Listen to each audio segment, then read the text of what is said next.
আসসালামু আলাইকুম ওয়া রাহমাতুল্লাহি ওয়া বারাকাতুহু।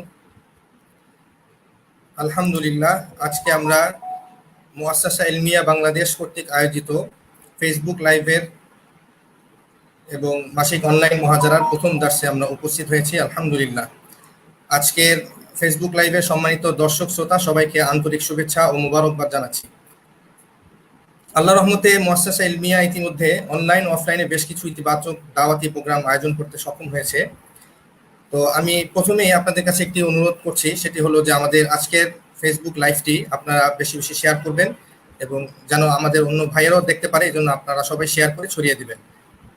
তো আমি যে কথাটি বলছিলাম সেটি হচ্ছে যে মুআসসাসা ইলমিয়া অনলাইন ও অফলাইনে বেশ কিছু ইতিবাচক দাওয়াতি প্রোগ্রাম আয়োজন করতে সক্ষম হয়েছে। এর মাঝে উল্লেখযোগ্য হলো সদ্য বিগত মাহে রমাদানে 20 দিন ব্যাপী অনলাইন কোর্স। তো কোর্সে ইসলামী আকীদা, সওম, যাকাত ও ঈদ বিষয়ে 20 দিনে 20টি লেকচার অনুষ্ঠিত হয়েছে। পাশাপাশি কোরআন মাজিদ সহিহ শুদ্ধভাবে তেলাওয়াতের প্রশিক্ষণ ও দোয়া আজকার ক্লাসের আয়োজনও ছিল। আলহামদুলিল্লাহ। তো আমাদের অনলাইন কোর্স যেটি রমজানে আয়োজিত হয়েছে, তো স্বল্প পরিসরের প্রচারণা সত্ত্বেও রমাদানের এই কোর্সে অংশগ্রহণ করেছিলেন বিভিন্ন বয়স ও শ্রেণী পেশার প্রায় অর্ধশত মুসলিম ভাই। যারা অংশগ্রহণ করেছিলেন আলহামদুলিল্লাহ, কোর্স সম্পর্কে তারা অনেক সুন্দর সুন্দর কমেন্ট করেছেন। কারো কারো কমেন্ট ছিল এমন যে এ ধরনের একটি কোর্সে অংশগ্রহণ করতে পেরে আমি নিজেকে সৌভাগ্যবান মনে করছি। উক্ত কোর্সের আলোচক হিসেবে ছিলেন বাংলাদেশের আলেম সমাজের দুজন স্বীকৃত ব্যক্তিত্ব এবং বিদগ্ধ দায়ী আলেমে দ্বীন।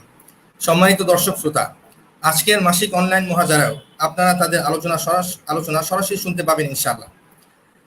আমাদের শায়েখদ্বয় যাদের কথা আমি বললাম এই মাত্র, তাদের একজন হলেন শেখ মোহাম্মদ জাকারিয়া আব্দুল্লাহ হাফিজাহুল্লাহ। তিনি বাংলাদেশের শীর্ষস্থানীয় গবেষণামূলক বিদ্যাপীঠ মারকাজুদ দাওয়া আল ইসলামিয়া সম্মানিত ওস্তাদ এবং বহুল জনপ্রিয় ও গ্রহণযোগ্য মাসিক পত্রিকা আল কাউসারের সহ সম্পাদক। তার অংশগ্রহণে আমরা মুআসসাসার পক্ষ থেকে আল্লাহর দরবারে শুকরিয়া আদায় করছি এবং তার প্রতি কৃতজ্ঞতা জ্ঞাপন করছি। অপরজন হলেন শেখ তাহমিদুল মাওলা হাফিজাহুল্লাহ।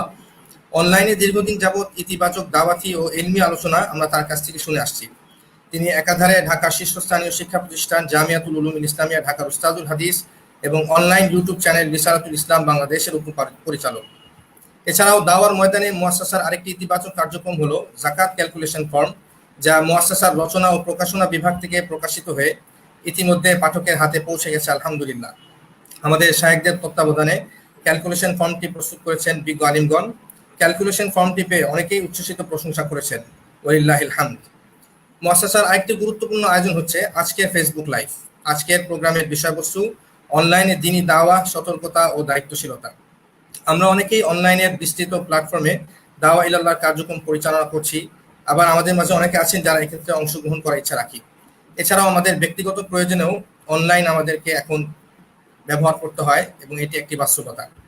কিন্তু আমরা জানি অনলাইনে যেমন সম্ভাবনার বিভিন্ন দিক আছে, তেমনি আছে অকল্যাণের ভয়াবহ ঝুঁকি। তাই বিষয়টির ঝুঁকি ও সম্ভাবনা সম্পর্কে সচেতনতা অতি প্রয়োজন। আর সে লক্ষ্যেই মুআসসাসার আজকের অনলাইন মুহাজারার আয়োজন। আমাদের সম্মানিত আলোচক বৃন্দ অনলাইন দ্বীনি দাওয়াতের দুটি গুরুত্বপূর্ণ দিক নিয়ে আলোচনা করবেন ইনশাআল্লাহ। প্রথম বিষয় হচ্ছে অনলাইন দাওয়াতি কার্যক্রমের কিছু খসড়া রূপরেখা। দ্বিতীয় বিষয় হচ্ছে অনলাইন দাওয়াতি কার্যক্রমের সতর্কতার দিকগুলো। আজকের অনুষ্ঠানটি যেন অনেকেই দেখতে পারেন, এজন্য আবারও আমি আপনাদের কাছে অনুরোধ করছি আপনারা নিজেদের টাইমলাইনে অনুষ্ঠানটি শেয়ার করে ছড়িয়ে দিবেন। এছাড়াও আমরা আগেই ঘোষণা দিয়েছি যে কমেন্ট বক্সে আপনারা প্রশ্ন করতে পারবেন। আজকের বিষয়ের উপর আপনাদের সুন্দর সুন্দর প্রশ্নগুলো উত্তর আমাদের শায়েখদ্বয় দিবেন ইনশাআল্লাহ।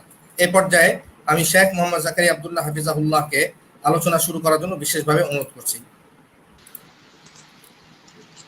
আলহামদুলিল্লাহ, ইতিমধ্যে শায়েখ আমাদের সাথে যুক্ত হয়েছেন। আমরা দেখতে পাচ্ছি স্ক্রিনে শায়েখ এসে পড়েছেন। তো আমি শায়েখকে অনুরোধ করছি আপনি আপনার আমাদেরকে মূল্যবান আলোচনা দ্বারা উপকৃত করবেন। জাযাকুমুল্লাহু খাইরান। আসসালামু আলাইকুম ওয়া রাহমাতুল্লাহি ওয়া বারাকাতুহু। আলহামদুলিল্লাহি ওয়া কাফা ওয়া সালামুন আলা ইবাদিহিল্লাযীনা ইসতাফা, আম্মা বা'দ। আলহামদুলিল্লাহ, আল্লাহ রাব্বুল আলামিনের ফজল করম যে আমরা আজকে ঈশার নামাজের পরে একটি গুরুত্বপূর্ণ মুহাজারা মজলিসে একত্র হয়েছি। আল্লাহ রাব্বুল আলামিন আমাদের একত্র হওয়ার তৌফিক দান করেছেন, আলহামদুলিল্লাহ। আমি প্রথমেই সবাইকে ঈদের শুভেচ্ছা জানাচ্ছি। তাকাব্বালাল্লাহু মিন্না ওয়া মিনকুম। যে আল্লাহ তাআলা ঈদ উল ফিতরের পরে এখনো ঈদের আবহ আছে, ঈদের আমেজ আছে। এই অবস্থায় আমাদেরকে একটি দ্বীনি দাওয়াতি মজলিসে একত্র করেছেন। আল্লাহ পাক আমাদের সবাইকে তার দ্বীনের জন্য কবুল ও মঞ্জুর করুন। তো আমাকে বলা হয়েছে দাওয়া বিষয়ে, অনলাইন দাওয়া বিষয়ে কিছু কথা আরজ করার জন্য। তো ইনশাআল্লাহ আমার সীমাবদ্ধ সামর্থ্য থেকেই কিছু কথা আলোচনা করার, মুজাকারা করার চেষ্টা করব ইনশাআল্লাহ। এখানে শিরোনাম দেয়া আছে, মুহাদারার বিষয়বস্তুগুলোর মৌলিক কিছু শিরোনাম দেয়া আছে। শিরোনামগুলোর মধ্যে রয়েছে যে দাওয়া এর অর্থ, মর্ম, বিস্তৃতি, ওয়াসাইলু দাওয়া সম্পর্কে, দাওয়ার ক্ষেত্রে যে উপায় উপকরণ ব্যবহার করা হবে সেগুলো সম্পর্কে কিছু মূলনীতি, কিছু প্রস্তাবনা, এই বিষয়গুলো আমরা বিষয়বস্তুর মধ্যে দেখতে পাচ্ছি। তো দাওয়া খুবই গুরুত্বপূর্ণ বিষয়। প্রত্যেক মুসলিম এ সম্পর্কে অবগত যে আল্লাহ রাব্বুল আলামিন আমাদেরকে, মুসলিম উম্মাহকে দাঈ উম্মাহ হিসেবে সৃষ্টি করেছেন এবং দাওয়া, আদ-দাওয়াতু ইলাল ইসলাম বা আদ-দাওয়াতু ইলাল্লাহি আযজা ওয়া জাল, আল্লাহর দিকে দাওয়াত, ইসলামের দিকে দাওয়াত, এটা আমাদের অতি গুরুত্বপূর্ণ দায়িত্ব, ব্যক্তি হিসেবেও এবং উম্মাহ হিসেবেও। কোরআনে কারীমের বিভিন্ন আয়াত এবং রাসূল করিম সাল্লাল্লাহু আলাইহি ওয়াসাল্লামের বিভিন্ন হাদিস শরীফ থেকে এই বিষয়টি আমাদের সবারই জানা আছে। এটি একটি স্বীকৃত স্বতঃসিদ্ধ বিষয়। তো দাওয়া, এই শব্দটা আমাদের মধ্যে পরিচিত। দাওয়া শব্দটি, এর মর্ম, এর বিস্তৃতি এ সম্পর্কে কিছুটা আলোচনা করে নেওয়া যায়।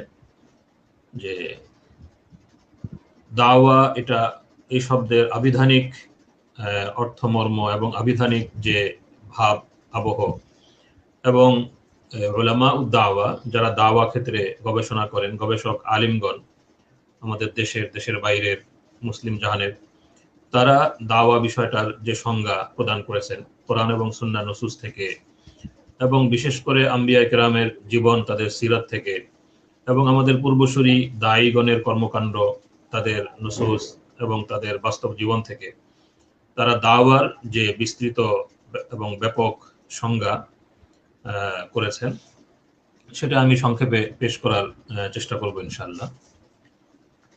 দাওয়া শব্দের মধ্যে যেরকম উৎসাহিত করা কোনো বিষয়ের দিকে, কোনো ভালো কাজের দিকে, দাওয়া শব্দটা তো আসলে ব্যাপক, এটা ভালো এবং মন্দ উভয় ক্ষেত্রে হতে পারে। আদ-দাওয়া ইলাল হক, আদ-দাওয়াতু ইলাল বাতিল, যে হকের দিকে দাওয়াত, আহ্বান, এবং বাতিলের দিকে দাওয়াত, আহ্বান, দুটো বিষয় রয়েছে। এবং কোরআন সুন্নাহ নুসুসের মধ্যে আমরা দুটো বিষয় দেখতে পাই। যারা হকের দিকে ডাকে তাদের পরিচয়, তাদের বৈশিষ্ট্য, তাদের পরিণাম, যারা বাতিলের দিকে ডাকে তাদের বৈশিষ্ট্য, পরিচয়, পরিণাম সবগুলোই উল্লেখিত হয়েছে। এবং এই উভয় বিষয় দাওয়া শব্দেই কোরআন সুন্নাহ নুসুসের মধ্যে এসেছে। যাই হোক, তারপর আমাদের মূল বিষয় হলো আদ-দাওয়া ইলাল্লাহ বা আদ-দাওয়াতু ইলাল ইসলাম। তো দাওয়া শব্দের আবিধানিক অর্থের মধ্যেই আহ্বান করা, ডাকা, চাওয়া, পরিচালিত করা, এই অর্থগুলো রয়েছে। আমরা যদি দাওয়া এই শব্দটা আরবি অভিধান থেকে দেখি, তাহলে সেখানে আত-তালাব, আল-হাস, আস-সাওক, এই সকল শব্দের মাধ্যমে দাওয়া শব্দের ব্যাখ্যা করা হয়েছে। আত-তালাব মানে চাওয়া, আল-হাসু কোনো বিষয়ের প্রতি উৎসাহিত করা, এবং আস-সাওকু কোনো বিষয়ের দিকে পরিচালিত করা, এই শব্দগুলোর মাধ্যমে অভিধানে দাওয়া শব্দের ব্যাখ্যা করা হয়েছে। তো দাওয়া শব্দের যে আবিধানিক অর্থ, এই আবিধানিক অর্থের মধ্যে কিন্তু আমরা দেখতে পাচ্ছি যে কোনো একটা বিষয়ের প্রতি উৎসাহিত করা, কোনো একটা বিষয় চাওয়া, এবং কোনো একটা বিষয়ের দিকে পরিচালিত করা, এই অর্থ, মর্ম এই শব্দের মধ্যে রয়েছে। এবং সবচেয়ে বড় দায়ী আম্বিয়া কেরাম, এবং তাদের মধ্যে শেষ নবী, খাতামুন নবীয়িন, রাহমাতুল লিল আলামিন, হযরত মুহাম্মদ মুস্তাফা সাল্লাল্লাহু আলাইহি ওয়াসাল্লাম, যাকে আল্লাহ রাব্বুল আলামিন কোরআনে কারীমে দাঈ হিসেবে উল্লেখ করেছেন, ওয়া দাঈয়ান ইলাল্লাহি বিইজনিহি ওয়া সিরাজাম মুনীরা।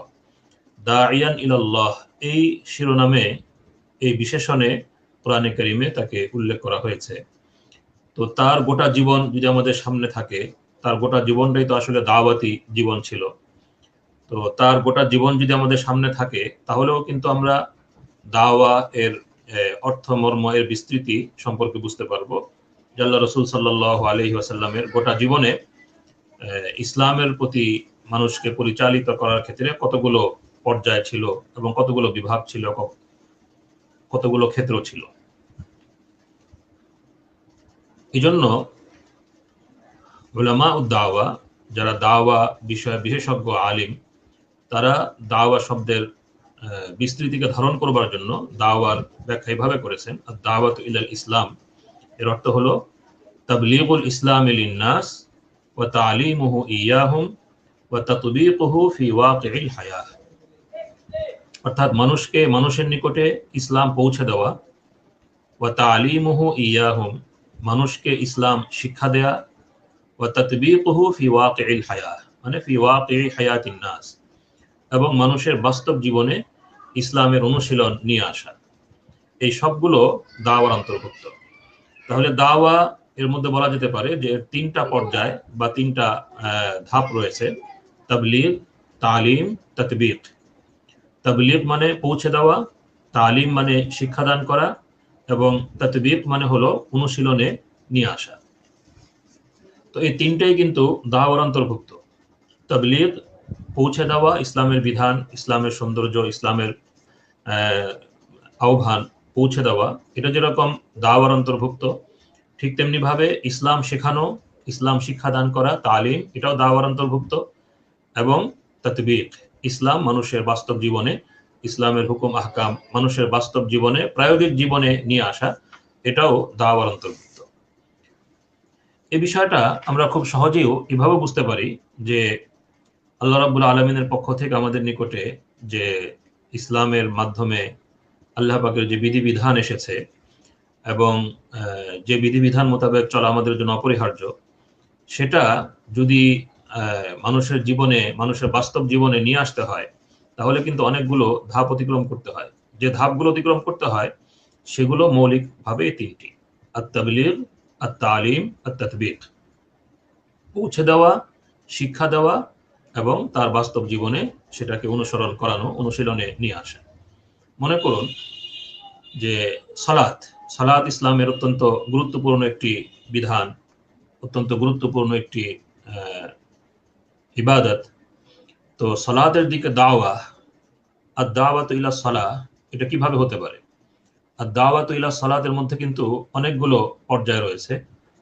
যেমন প্রথম বিষয়টা হলো তাবলীগ, যে সালাত ইসলামের একটি বিধান, ফরজ বিধান এবং এটা একটা গুরুত্বপূর্ণ ইবাদত। এই বিষয়টা, এই বার্তাটা মানুষের নিকটে পৌঁছে দেওয়া, এটা হলো এক পর্যায়ে। এখন এই বার্তা পৌঁছে দেওয়া হলো যে সালাত ফরজ এবং সালাত অত্যন্ত গুরুত্বপূর্ণ ইবাদত। সালাতের বিষয়ে কোরআন এবং সুন্নায় এভাবে মানুষকে বিধান দান করা হয়েছে, এই বিষয়টা পৌঁছে দেওয়া হলো। কিন্তু পৌঁছে দেওয়ার পরে কিন্তু তার পক্ষে আমল করা সম্ভব হবে না। পৌঁছে দেওয়ার পরে দ্বিতীয় যে বিষয়টা সামনে আসবে সেটা হলো সালাতের নিয়ম কানুন শিক্ষা দেওয়া। তাকে শেখাতে হবে যে সালাতের নিয়ম, এই 5 ওয়াক্ত নামাজ রয়েছে এবং 5 ওয়াক্ত নামাজের এতগুলো, প্রত্যেক ওয়াক্তের এতগুলো রাকাত রয়েছে। ফজর 2 রাকাত, জোহর 4 রাকাত, ফরজ নামাজ, আসর 4 রাকাত, মাগরিব 3 রাকাত, ইশা 4 রাকাত। এবং নামাজ এভাবে শুরু হয়, তাকবীরের মাধ্যমে নামাজ শুরু হয়, তাসলিমের মাধ্যমে নামাজ শেষ হয়। নামাজ কিভাবে আদায় করতে হয়, আল্লাহ রাসূল সাল্লাল্লাহু আলাইহি ওয়াসাল্লামের সুন্নাহ মোতাবেক নামাজ এভাবে আদায় করতে হয়। তো এই যে নামাজের বিষয়টা, নামাজের নিয়ম কানুন, নামাজের পদ্ধতি শেখানো হলো, এটা হলো তালিম। এটাও কিন্তু দাওয়া, এটাও কিন্তু ওই ব্যক্তির জীবনে নামাজটা নিয়ে আসার জন্য এটা হলো দ্বিতীয় ধাপ। তাকে যদি নামাজ শেখানো না হয় তাহলে তো সে নামাজ পড়তে পারবে না, নামাজের বিধান মোতাবেক আমল করতে পারবে না। যখন শেখানো হয়ে গেল, শেখানোর পর্যায়ে শেষ হলো, এটা অনেক বিস্তৃত পর্যায়। শেখানোর পর্যায়ের পরে আসবে হলো তাতবীক, অর্থাৎ সেই জন্য নামাজটা পড়ে ফেলে। তো নামাজ পড়ে ফেলার জন্য তাকে নামাজের প্রতি উৎসাহিত করতে হবে, তারগীব, যে নামাজ সংক্রান্ত কোরআন এবং সুন্নায় যে বিপুল সওয়াব এবং আল্লাহ রাব্বুল আলামিনের প্রতিদানের কথা এসেছে সেগুলো তাকে জানাতে হবে এবং সেগুলো তাকে জানিয়ে নামাজের বিষয়ে তাকে উৎসাহিত করতে হবে। এবং তার মধ্যে সেই ঈমানী অবস্থা, তার অন্তরের মধ্যে আল্লাহর ভয়, খোদা ভীতি, আখিরাতের জবাবদিহিতার অনুভূতি, এবং ইসলামের এই ইবাদতের গুরুত্ব, এই ইবাদতের সৌন্দর্য, এর পার্থিব এবং পারলৌকিক উপকারিতা, এই বিষয়গুলো মুজাকারা করতে হবে, যেন সে যে নামাজ শিখেছে সেই নামাজটা সে বাস্তবে আদায় করে ফেলে। এবং অন্যদিকে তারহিব, যদি এই নামাজ আদায় না করা হয় তাহলে কোরআন সুন্নায় যে হুঁশিয়ারি এসেছে এবং আল্লাহ রাব্বুল আলামিনের পক্ষ থেকে যে পাকড়াও হতে পারে, এই বিষয়গুলো তাকে তাকে বলতে হবে, জানাতে হবে। তো এই তারগীব এবং তারহিব উভয় পন্থায় উৎসাহিত করা, এবং যদি এই ইবাদত আদায় না করা হয় তাহলে এর যে ক্ষতি, পার্থিব এবং পারলৌকিক ক্ষতি, এই বিষয়গুলো তাকে জানানো, এভাবে তাকে উৎসাহিত করতে থাকা। এবং যদি এমন হয় যে যেখানে শরীয়তে শাসনের অধিকার রয়েছে, যিনি পরিবারের কর্তা, যিনি সমাজের কর্তা, তার দায়িত্ব হলো যে যাদেরকে উৎসাহিত করার মাধ্যমে কাজ হয় না তাদেরকে দ্বিতীয় পর্যায়ে, শাসনের পর্যায়ে চলে যাওয়া, যেন সে ইবাদতটা আদায় করে ফেলে। যখন সে ইবাদত আদায় করে ফেললো তাহলে তার বাস্তব জীবনে ইবাদত এসে গেল, এটা তাতবীক হয়ে গেল, এটার প্রায়োগিক রূপটা আমরা পেয়ে গেলাম। তো যখন তিনি নামাজ পড়লেন, তো সেই নামাজ পড়াটা এটা হলো ব্যক্তির কাজ, আর এর আগ পর্যন্ত যে কাজটা, যে কাজগুলো ছিল, সেই কাজগুলো সবগুলোই কিন্তু দায়ীর কাজ। দায়ী তাকে প্রথমে নামাজের বিধান পৌঁছিয়েছেন, তারপর নামাজ শিক্ষা দিয়েছেন, এবং এরপর তার সাথে তিনি লেগে থেকেছেন। এক পর্যায়ে ওই ব্যক্তি নামাজ আদায় করে ফেলেছে।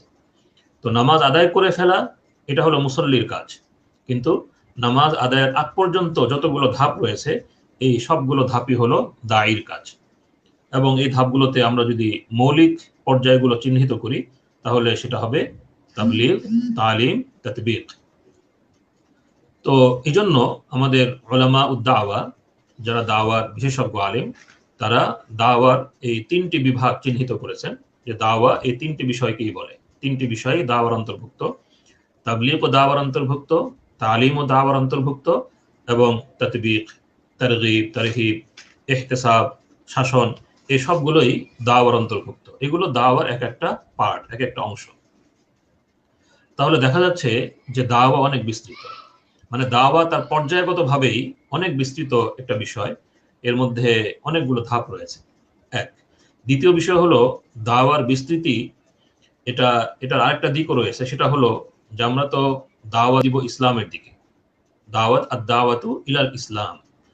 তো ইসলাম কাকে বলে, এবং ইসলাম কতগুলো বিষয়ের নাম, এবং ইসলামের মধ্যে কতগুলো বিষয় রয়েছে।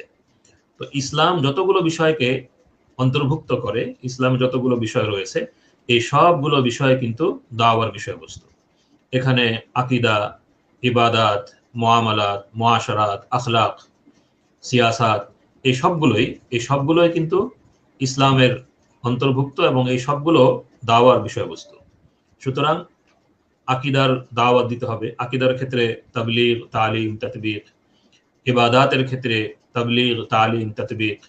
মুআমালাত সংক্রান্ত যতগুলো বিষয় রয়েছে, মানুষের লেনদেন, হালাল হারাম সংক্রান্ত যতগুলো বিষয় রয়েছে, এই সবগুলো বিষয়ে তাবলীগ, তালিম, তাতবীক, পৌঁছানো, শেখানো এবং মানুষের বাস্তব অনুশীলনে নিয়ে আসার চেষ্টা করা। এরকম আখলাক সংক্রান্ত যতগুলো বিধান ইসলামের রয়েছে, ভালো আখলাক, মন্দ আখলাক থেকে বেঁচে থাকা, ভালো আখলাক অর্জন করা এবং মন্দ আখলাক থেকে বেঁচে থাকা, এই সবগুলো বিষয়, আখলাক সংক্রান্ত ইসলামের যতগুলো বিধান রয়েছে, এই সবগুলোই কিন্তু ইসলামের অন্তর্ভুক্ত। তো এরকম ইসলামের শিরোনামে, ইসলামের মধ্যে যতগুলো বিষয় রয়েছে, এই সবগুলো বিষয় দাওয়ার বিষয়বস্তু। তাহলে দাওয়া এমন একটা বিষয় যে এই কাজটার পর্যায় অনেক, এবং এই কাজের যে বিষয়বস্তু, সেই বিষয়বস্তুও অনেক অনেক বিস্তৃত। তো যদি দাওয়ার এই অর্থ এবং দাওয়ার এই বিস্তৃতি যদি আমাদের সামনে থাকে, তাহলে কিন্তু আমরা বুঝতে পারবো, অনেকগুলো বিষয় বুঝতে পারবো। একটা গুরুত্বপূর্ণ বিষয় যেটা আমরা বুঝতে পারবো সেটা হলো যে দাওয়া আসলে কোনো একজন ব্যক্তি বা কোনো একটি জামাতের মাধ্যমে সম্পন্ন হওয়ার মতো কাজ নয়। দাওয়া এত বিস্তৃত বিষয় যেটার জন্য মুসলিম উম্মার সকল জামাতকে, সকল দলকে, সকল বিষয়ের বিশেষজ্ঞদেরকেই এই অঙ্গনে কাজ করতে হবে। পরস্পর সহযোগিতা এবং পরস্পর পরামর্শ, পরস্পর সৌহার্দ্য সম্প্রীতি, এর মাধ্যমে কিন্তু সবাইকে কাজ করতে হবে। সবাই যখন কাজ করবে তাহলে দাওয়ার সকল অঙ্গনে কাজ হবে। তো দাওয়া একটা বিস্তৃত বিষয়, এবং এটা এতই বিস্তৃত বিষয় যে এটার জন্য কোনো একজন ব্যক্তি বা শুধু একটি জামাতের পক্ষে এই কাজকে সম্পন্ন করা, এই কাজকে শেষ করে ফেলা সম্ভব নয়। এই কাজ গোটা মুসলিম উম্মার কাজ, এবং গোটা মুসলিম উম্মার যতগুলো শ্রেণী রয়েছে সবার কাজ। এবং এই জন্য আমরা দেখি যে আমরা যখন হাদিসের কিতাবগুলো পড়ি এবং হাদিসের কিতাবের শারহ এবং ভাষ্য গ্রন্থগুলো যখন আমরা লক্ষ্য করি, তখন কিন্তু দেখতে পাই যে আমাদের পূর্বের সালাফ, তাদের জেহেনে বিষয়টা ছিল। এই জন্য দাওয়া সংক্রান্ত হাদিসগুলোর ব্যাখ্যা করতে গিয়ে তারা কিন্তু সবগুলো বিষয় উল্লেখ করেছে। যেমন দাওয়ার ফজিলত বিষয়ে একটা বিখ্যাত হাদিস হযরত আবু হুরায়রা রাদিয়াল্লাহু আনহু থেকে বর্ণিত।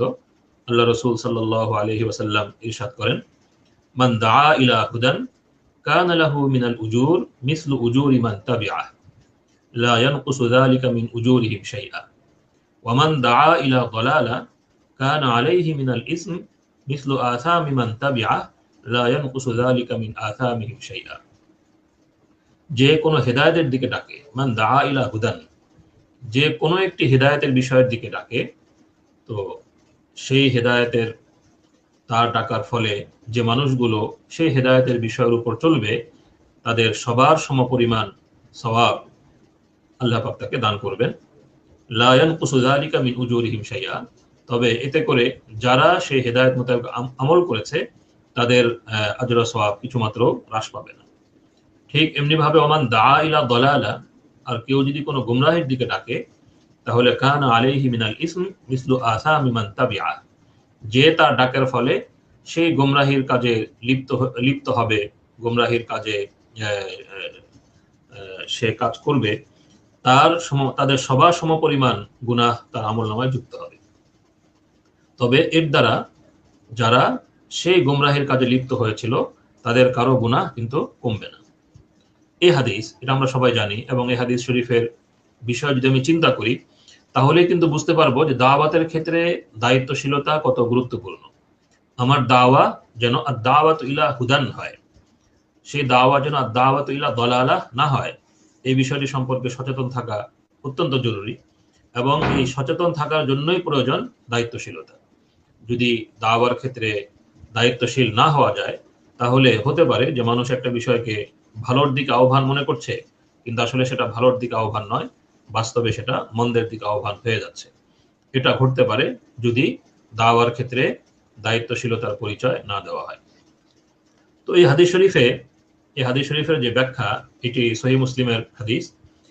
সহিহ মুসলিমের বিখ্যাত ভাষ্যকার ইমাম নওয়াবী রহমতুল্লাহ আলাইহি এই হাদিসের যে ব্যাখ্যা করেছেন, সে ব্যাখ্যায় তিনি বলেন যে ওয়ান্না মান দাআ ইলা হুদান কানা লাহু মিসলু উজুরি মুতাবিঈ আও ইলা দালালা কানা আলাইহি মিসলু আসামি মুতাবিঈ সাওয়াউন কানা যালিকাল হুদা ওয়াদ দালালা হুয়া আল্লাযী ইবতাদাআহু আম কানা মাসবুকান ইলাইহি ওয়া সাওয়াউন কানা যালিক তা'লিমা ইলমিন আও ইবাদাতিন আও আদাবিন আও গায়রি যালিক। এখানে দেখুন, সাওয়াউন কানা যালিকা তা'লিমা ইলমিন, আদ-দাওয়াতু ইলা হুদান, কোন একটা ভালো বিষয়ের দিকে দাওয়াত। এই ভালো বিষয়ের দিকে দাওয়াতটা এমনও হতে পারে যে ভালো বিষয়ের দিকে দাওয়াত দেওয়া হচ্ছে সেই ভালো বিষয়টা আগে থেকে চলে আসা কোন একটা ভালো বিষয়ের দিকে একজন দাওয়াত দিলেন, এটাও হতে পারে। আবার এমনও হতে পারে যে আগে থেকে, অর্থাৎ তার আশপাশের সমাজে এই বিষয়ের দাওয়াত ছিল না, তিনি একটা ভালো কাজের সূচনা করলেন তার সমাজ হিসেবে, তার চারপাশের পরিবেশ হিসেবে, সেটাও এর মধ্যে অন্তর্ভুক্ত। আর এর পাশাপাশি সেটা সাওয়াউন কানা তা'লিমা ইলমিন, তিনি কোনো ইলম শিক্ষা দিয়েছেন, এটাও দাওয়াত। তিনি কোনো ইবাদত শিক্ষা দিয়েছেন, আও তা'লিমা ইবাদাতিন, এটাও দাওয়াত। আও তা'লিমা আদাবিন, তিনি কোনো আদব শিক্ষা দিয়েছেন, এটাও দাওয়াত। তো এখানে দাওয়াতের ব্যাখ্যা করছেন ইমাম নওয়াবী রহমতুল্লাহ আলাইহি তালিম দ্বারা। যে হাদিস শরীফে দাওয়া শব্দ এসেছে, ইমাম নওয়াবী রহমতুল্লাহ আলাইহি এই শব্দের ব্যাখ্যা করেছেন তালিমের মাধ্যমে। এবং তালিমটা বিস্তৃত, ইসলামের যে কোনো বিষয়ের তালিম, সেটা আকীদার তালিম হোক, মুআমালার তালিম হোক, ইবাদতের তালিম হোক, আদবের তালিম হোক, আখলাকের তালিম হোক, যে কোনো তালিম হোক, এই তালিমটাও দাওয়াতের অন্তর্ভুক্ত। কারণ তালিমের উদ্দেশ্য কি? তালিমের উদ্দেশ্য তো হলো এই বিষয়টা যেন তার বাস্তব জীবনে এসে যায়। সুতরাং এটাও দাওয়াত, এবং এটাও হলো এই বিষয়ের দিকে তাকে পরিচালিত করা। এই জন্য দাওয়া, তালিম, এটা দাওয়ার অন্তর্ভুক্ত এবং দাওয়ার অত্যন্ত গুরুত্বপূর্ণ একটি লক্ষ্য। তো সংক্ষেপে এইটুকু দাওয়ার অর্থ, মর্ম এবং দাওয়ার বিস্তৃতি সম্পর্কে এইটুকু বললাম। যদি এই সম্পর্কে চিন্তা ভাবনা করা হয় তাহলে দেখা যাবে যে ইনশাআল্লাহ দাওয়ার বিস্তৃতি অনেক বেশি, এবং এই সম্পর্কে আমাদের সবাইকে সম্মিলিতভাবেই কাজ করতে হবে। দাওয়া এমন একটি আমল যে এই আমলের জন্য যিনি এই কাজ করবেন তাকে অনেকগুলো গুণ এবং বৈশিষ্ট্যের অধিকারী হওয়া প্রয়োজন। পৃথিবীর যে কোনো ভালো কাজ, যে কোনো গুরুত্বপূর্ণ কাজের জন্যই কিন্তু যোগ্যতা লাগে। তো দাওয়া এটা কিন্তু সবচেয়ে গুরুত্বপূর্ণ কাজ, কারণ দাওয়া এটা হলো আম্বিয়া কেরামের বৈশিষ্ট্য। আম্বিয়া কেরাম ছিলেন জগতের শ্রেষ্ঠ মানুষ এবং জগতের শ্রেষ্ঠ শ্রেণী। আল্লাহ রাব্বুল আলামিন যাদেরকে সর্বোত্তম যোগ্যতা দিয়ে এবং যাদেরকে গোটা মানব জাতির এবং যাদের নিকটে তারা প্রেরিত হয়েছেন তাদের জন্য তাদেরকে আদর্শ হিসেবে আল্লাহ রাব্বুল আলামিন পাঠিয়েছেন। তো দাওয়া যেহেতু আম্বিয়া কেরামের কাজ, আম্বিয়া কেরামের আমল ছিল, এই জন্য দাওয়া হলো এমন একটি কর্ম যে কর্মের জন্য সবচেয়ে বেশি যোগ্যতা এবং সবচেয়ে বেশি উপযুক্ততার প্রয়োজন। এই জন্য দাওয়ার ক্ষেত্রে, এটা দাওয়ার মুবারক কাজে অংশগ্রহণের ক্ষেত্রে আমাদেরকে প্রথমেই এই বিষয়টি বুঝতে হবে যে দাওয়া এমন কোনো কাজ নয় যে কাজটা কোনো রকম যোগ্যতা ছাড়াই করে ফেলা সম্ভব। দাওয়া এমন একটি কাজ যে কাজের জন্য অবশ্যই বিশেষ যোগ্যতা এবং বিশেষ প্রশিক্ষণ, বিশেষ গুণাবলী প্রয়োজন, যেগুলো আমাদের উলামা ও দাওয়া বিষয়ে গবেষক আলেমরা সেগুলো আলোচনা করেছে। তো লম্বা করে তো বিস্তৃতভাবে সবগুলো ধরে ধরে আলোচনা করা মুশকিল। আমি শুধু একটি দুটি বিষয় আলোচনা করব, এ থেকে ইনশাআল্লাহ বাকিগুলো বুঝে নেওয়া যাবে। দাওয়ার জন্য যদি আমরা বলি, দাওয়ার জন্য যে বিষয়গুলো খুব বেশি প্রয়োজনের মধ্যে সাধারণ বিষয় যেগুলো, সেগুলোর মধ্যে একটি হলো হুসনুল আখলাক, উত্তম স্বভাব চরিত্র দাওয়ার জন্য খুবই গুরুত্বপূর্ণ। এটা সাধারণভাবেও কাম্য এবং দাওয়ার ক্ষেত্রে যারা অগ্রসর হবেন তাদের জন্য এটা খুবই গুরুত্বপূর্ণ। হযরত আব্দুল্লাহ ইবনে আমর ইবনে আল-আস রাদিয়াল্লাহু আনহুমা থেকে আল্লাহ রাসূল সাল্লাল্লাহু আলাইহি ওয়াসাল্লাম থেকে হাদিস বর্ণিত হয়েছে। আল্লাহ রাসূল সাল্লাল্লাহু আলাইহি ওয়াসাল্লাম ইরশাদ করেন, ইন্না খিয়ারাকুম আহাসিনুকুম আখলাকান, তোমাদের মধ্যে শ্রেষ্ঠ মানুষ তারা যারা আহাসিনুকুম আখলাকান, যারা স্বভাব চরিত্র, আচার আচরণ ইত্যাদির দিক থেকে সবচেয়ে সুন্দরতম। তো ইসলামী শরীয়তে হুসনুল আখলাক, উত্তম স্বভাব চরিত্র, সুন্দর আচার আচরণ, এই বিষয়টা খুবই গুরুত্বপূর্ণ। এবং এটা যে শুধু একটা মানবীয় সৌন্দর্য, অর্থাৎ জাগতিক এবং পার্থিব সৌন্দর্য, একটা ভদ্রতা এবং সৌজন্যের বিষয়টা এরকম না। ইসলামী শরীয়ত এই বিষয়টাকে একটা ভিন্ন মাত্রা দান করেছে, যে উন্নত স্বভাব চরিত্র এবং উত্তম আচার আচরণ এটা ইসলামী শরীয়তে একটা ধর্মীয় বিষয়। যদি একজন ব্যক্তি ভালো ধার্মিক হতে চান এবং আল্লাহ রাব্বুল আলামিনের নৈকট্য অর্জন করতে চান, তাহলে তাকে অবশ্যই উত্তম আখলাকের অধিকারী হতে হবে, উত্তম স্বভাব চরিত্রের অধিকারী হতে হবে। এটা কিন্তু কোনোভাবেই সম্ভব নয় যে ধার্মিক কিন্তু স্বভাব চরিত্র আচার আচরণ খারাপ কিন্তু তিনি ধার্মিক, এই কথাটা কিন্তু কোনোভাবেই সম্ভব নয়। যিনি ধার্মিক তার ধার্মিকতারই একটা গুরুত্বপূর্ণ দিক হলো উত্তম স্বভাব চরিত্র এবং সুন্দর আচার আচরণের অধিকারী হওয়া। আমরা যদি কোরআনে কারীম অধ্যয়ন করি তাহলে কিন্তু সেখানে দেখতে পাই যে আল্লাহ তাআলা মুসাল্লিদের বৈশিষ্ট্য উল্লেখ করেছেন। কোরআনে কারীমে যারা মুসাল্লি, ইসলামী শরীয়তে সবচেয়ে গুরুত্বপূর্ণ ইবাদত হলো সালাত। তো যারা এই ইবাদতটা আদায় করেন তাদেরকে বলা হয় মুসাল্লি। এখন মুসাল্লির ব্যক্তিত্ব কি হবে, এটা কিন্তু কোরআনে কারীমে বর্ণিত হয়েছে যে মুসাল্লি এমন ব্যক্তিত্বের অধিকারী হবেন যার মধ্যে এই স্বভাবগত চরিত্রগত এই বৈশিষ্ট্যগুলো তার মধ্যে থাকবে। আমরা যদি কোরআনে কারীম অধ্যয়ন করি তাহলে দেখতে পাবো যে আল্লাহ রাব্বুল আলামিন কোরআনে কারীমে মুসাল্লিদের বৈশিষ্ট্য উল্লেখ করেছেন। এরকম সাইম, যিনি সাইম রোজাদার, যেটা ইসলামের একটা গুরুত্বপূর্ণ ইবাদত এবং যে ইবাদতকে সবাই বুঝে, যেটা ধার্মিকতা। তো সাইম কাকে বলা হয় এবং সাইমের শাখসিয়ত, সাইমের ব্যক্তিত্ব কি হবে, এটাও কিন্তু আল্লাহ রাসূল সাল্লাল্লাহু আলাইহি ওয়াসাল্লাম হাদিস শরীফে উল্লেখ করেছেন। যাই হোক, সেটা একটা ভিন্ন প্রসঙ্গ। মূল বিষয় হলো যে ইসলামী শরীয়তে উন্নত স্বভাব চরিত্র এবং উন্নত আচার আচরণ, এটাকে ইসলামী শরীয়ত এক ভিন্ন মাত্রা দান করেছে।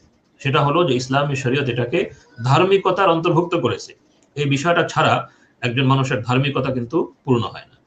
তো একজন মানুষের ধার্মিকতাই যদি পূর্ণ না হয়, তাহলে একজন দাঈর ব্যক্তিত্ব কিভাবে পূর্ণতা লাভ করতে পারে যদি তিনি উত্তম স্বভাব চরিত্রের অধিকারী না হতে পারেন?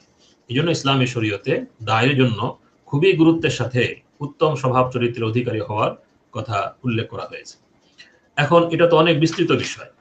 আমাদের হাদিসের ভাষ্যকারগণ এই বিস্তৃত বিষয়ে বিভিন্ন দিক উল্লেখ করেছেন, যেন সেখান থেকে অন্য দিকগুলো খুব সহজেই বুঝে নেওয়া যায়।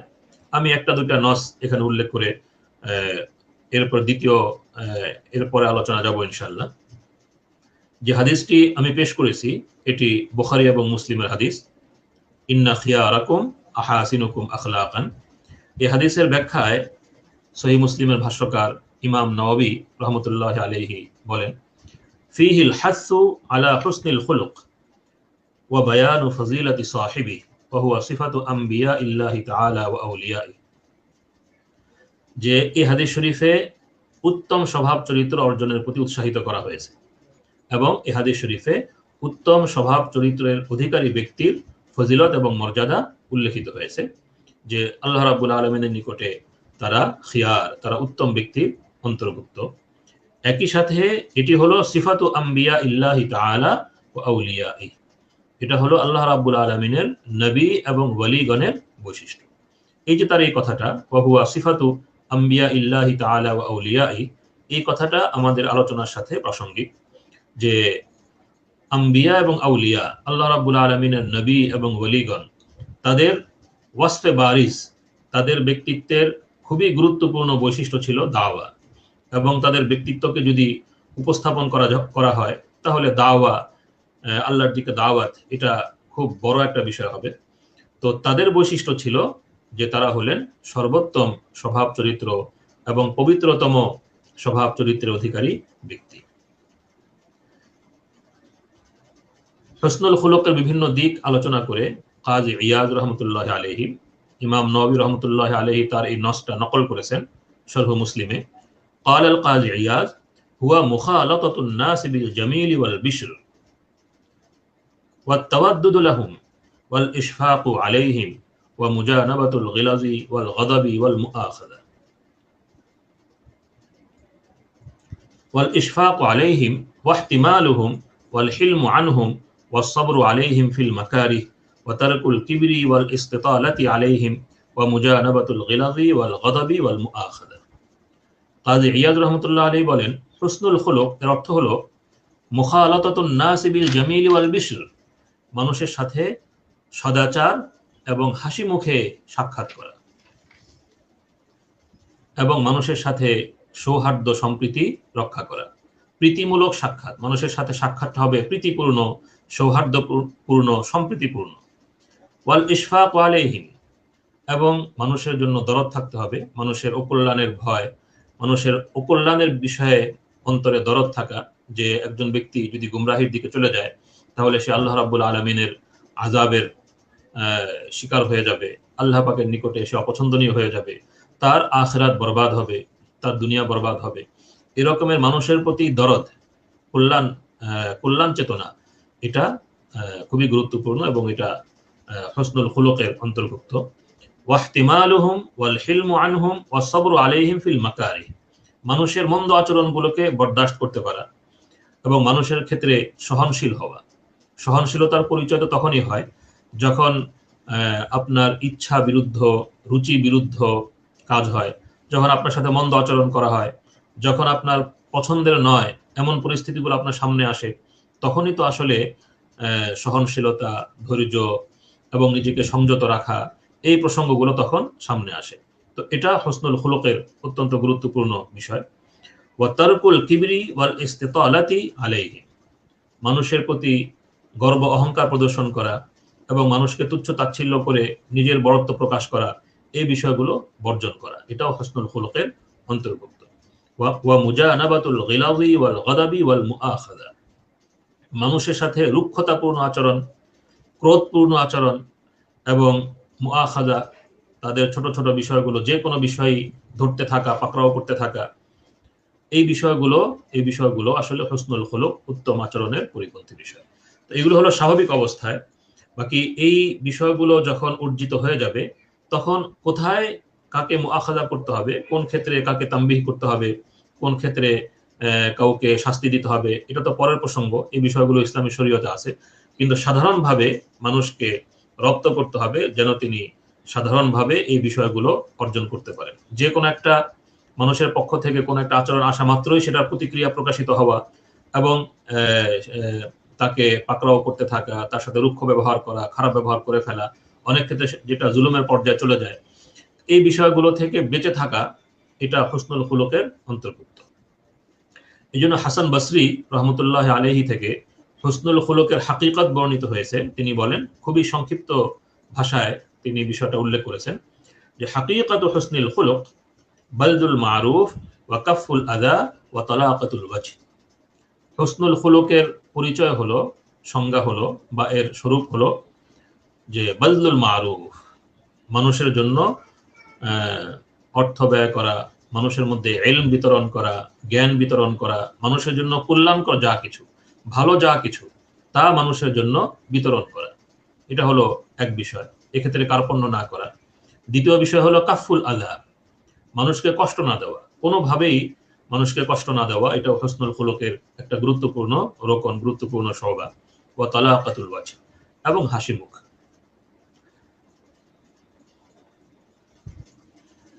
এরপরে আমাদের আলিমগণ, উলামাউল আখলাক, তারা এই প্রশ্নটাও তুলেছেন যে হুসনুল খুলুক বা উত্তম স্বভাব চরিত্রের অধিকারী হওয়া, এটা কি আসলে মানুষের স্বভাবগত বৈশিষ্ট্য, না এটা মানুষের অর্জনযোগ্য একটা বিষয়?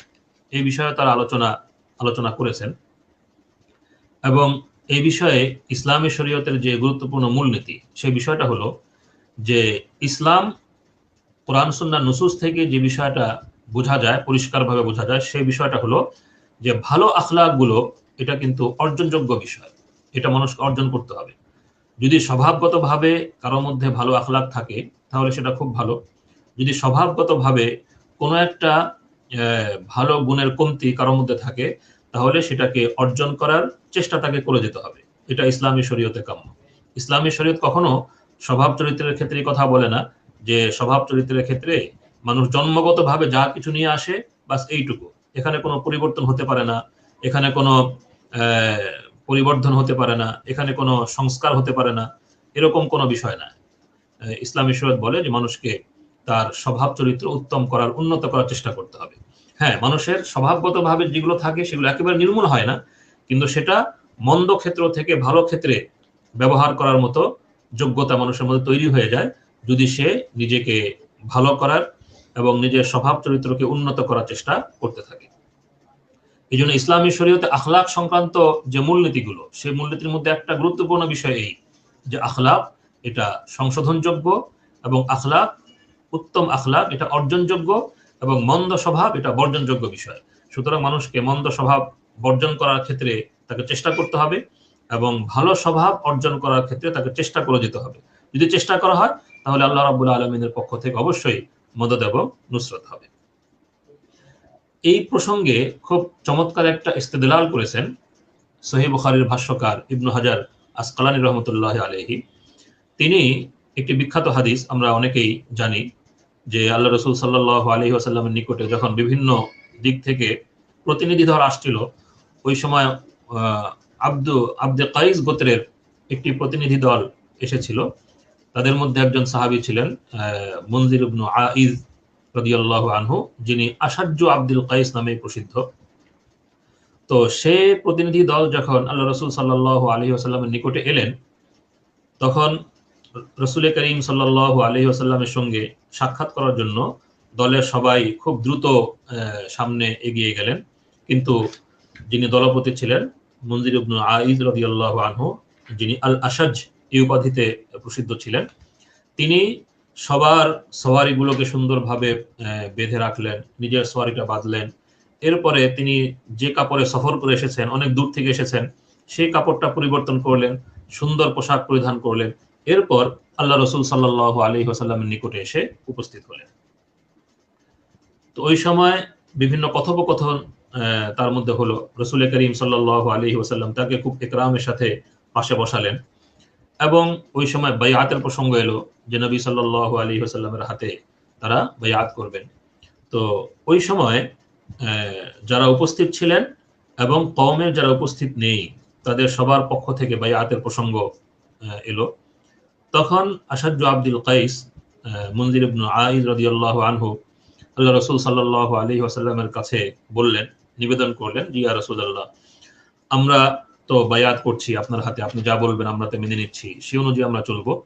আর আমাদের কওমের যে বিষয়টা, কওমের পক্ষ থেকে বায়াতের যে বিষয়টা, সেটা তো আমরা এখনই করতে পারছি না, এই জন্য যে তাদের সবাই তো ইসলাম কবুল করেনি। আর মানুষের জন্য তার ধর্ম এটা খুবই সেন্সিটিভ একটা বিষয়। কারা সেটা সেই বাতিল ধর্মকে পরিত্যাগ করে হকের দিকে আসবে এটা তো আমাদের জানা নেই। তো আমরা যেটা দায়িত্ব নিতে পারি সেটা হলো যে আমরা বায়াত করছি, আমরা আপনার বিধান মোতাবেক, আপনার আদেশ মোতাবেক চলবো। আর আমরা আমাদের কওমের নিকটে ফিরে যাওয়ার পরে তাদের নিকটে এই পয়গাম পৌঁছে দিব, পয়গাম পাঠিয়ে দিব। যারা সেই পয়গাম কবুল করবেন তারা তো আমাদের অন্তর্ভুক্ত হবেন, আর যারা সেই পয়গামকে কবুল করবে না তাদের সাথে প্রয়োজন আমরা লড়াই করব। তো আল্লাহ রসুল সাল্লাল্লাহু আলাইহি ওয়াসাল্লাম তার এই কথা শুনলেন, খুবই খুশি হলেন এবং ওই সময় তার সম্পর্কে যে কথা তিনি বললেন সেটা হলো যে তোমার মধ্যে দুটি বৈশিষ্ট্য আছে, যে দুটি বৈশিষ্ট্য আল্লাহ রাব্বুল আলামিন পছন্দ করেন। আল হিলমু ওয়াল আনাত, আল হিলমু ওয়াল আনাত, অর্থাৎ তোমার মধ্যে খুব সহনশীলতা এবং স্থিরতা রয়েছে, এটা আল্লাহ পাক পছন্দ করেন। এবং সহনশীলতা এবং স্থিরতা এ দুটো বৈশিষ্ট্য তোমার মধ্যে রয়েছে। সহনশীলতা এবং স্থিরতা এ দুটো বৈশিষ্ট্য মানুষের বুদ্ধি বিবেচনা এটাকেই প্রমাণ করে। তো এই বৈশিষ্ট্যগুলো আল্লাহ রাব্বুল আলামিন খুব পছন্দ করেন। তো এখান থেকে আমরা বুঝতে পারি যে দায়ী যিনি হবেন তিনি আল হিলম এবং আল আনাত, স্থিরতা এবং সহনশীলতা, ধৈর্য, সংযম, এই গুণের অধিকারী তিনি হবেন, যে গুণগুলো অবশ্যই আল্লাহ রাব্বুল আলামিন পছন্দ করেন। এখানে কাজী ইয়াদ রাহমাতুল্লাহ আলাইহি এই হাদিস শরীফের ব্যাখ্যায় যে কথাটা বলেছেন যে আল্লাহ রাসূল সাল্লাল্লাহু আলাইহি ওয়াসাল্লাম এখানে হিলম এবং আনাত এই দুটো বৈশিষ্ট্যের কথা বলেছেন। হিলম এই কথাটা কেন বলছেন?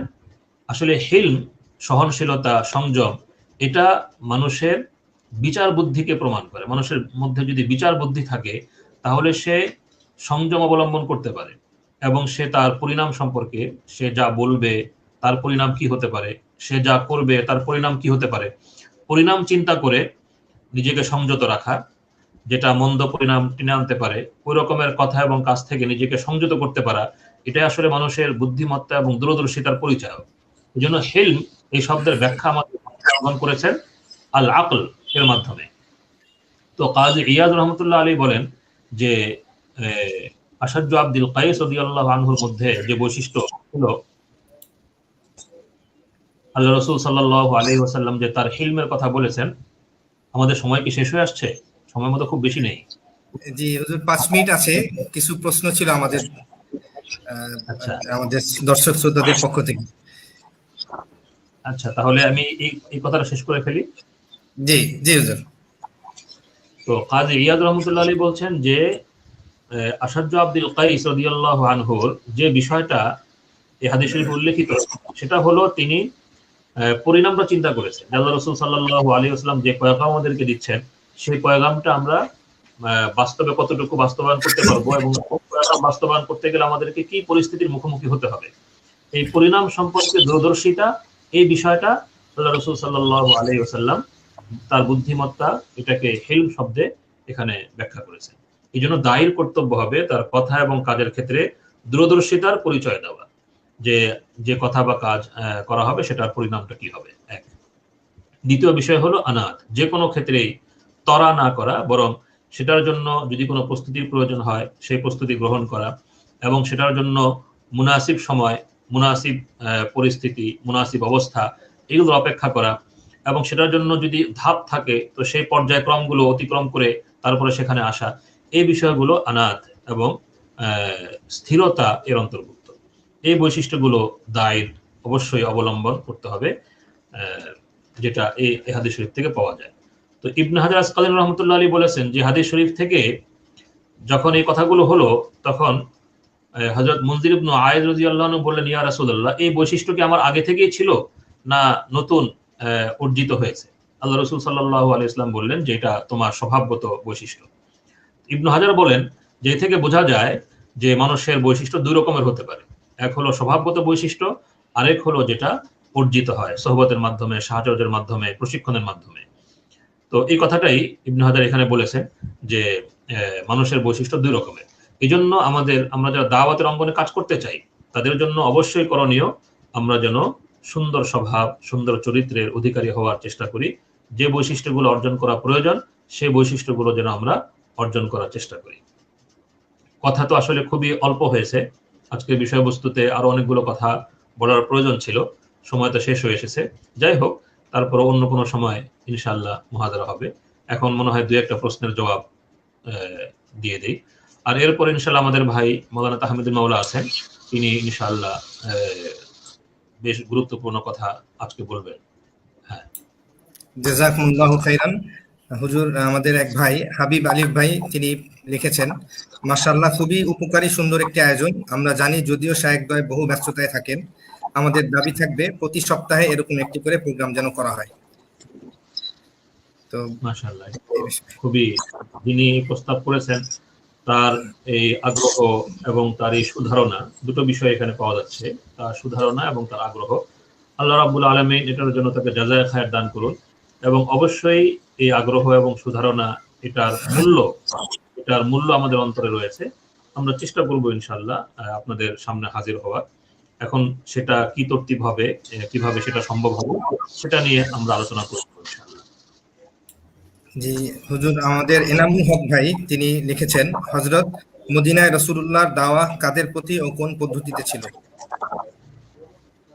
হ্যাঁ, দাওয়ার এই তিনটা বিষয় ছিল যে মদিনায়, মানে বিষয়টা এরকম নয় যে মক্কি এবং মাদানী এই দুই যুগের মধ্যে দাওয়াতের সবগুলো কাজ পরিবর্তন হয়ে গিয়েছিল, বিষয়টা এরকম নয়। দাওয়াতের মৌলিক কাজগুলো কিন্তু মক্কা এবং মদিনা উভয় জায়গায় ছিল। বাকি পরিস্থিতির কারণে যে পরিবর্তনগুলো আসে ওই পরিবর্তনগুলো হয়েছিল, কিন্তু বিষয়টা কিন্তু এমন নয় যে মক্কি যুগে দাওয়াতের যতগুলো বিষয় ছিল, মানে দাওয়াতের তাবলীগ, তালিম, তাতবীক, দাওয়াতের যতগুলো বিষয় ছিল সেই সবগুলো বিষয় মাদানী যুগে এসে পরিবর্তন হয়ে গেছে, বা মাদানী যুগে যে বিষয়গুলো ছিল সেগুলো কোনোভাবেই মক্কি যুগে ছিল না, বিষয়টা এরকম না। তো মক্কি এবং মাদানী উভয় যুগেই কিন্তু তাবলীগ, তালিম, তাতবীক ছিল। মাদানী যুগে আমরা দেখতে পাই যে আল্লাহ রাসূল সাল্লাল্লাহু আলাইহি ওয়াসাল্লাম তাবলীগের কাজ করেছেন, ইসলামের দাওয়াত পৌঁছে দেওয়া, আহ্বান পৌঁছে দেওয়া, এই কাজ আল্লাহ রাসূল করেছেন, সাহাবায়ে কেরাম করেছেন।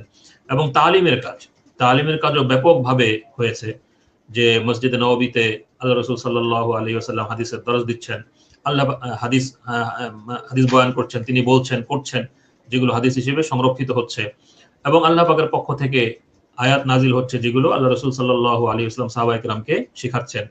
এবং যে বিধানগুলো আসছে আল্লাহ পাকের পক্ষ থেকে, কোরআনে কারীমের যে বিধানগুলো আসছে সেই বিধানগুলোর উপর আমল কিভাবে হতে পারে সেই ব্যবস্থাও আল্লাহ রাসূল সাল্লাল্লাহু আলাইহি ওয়াসাল্লাম গ্রহণ করছেন।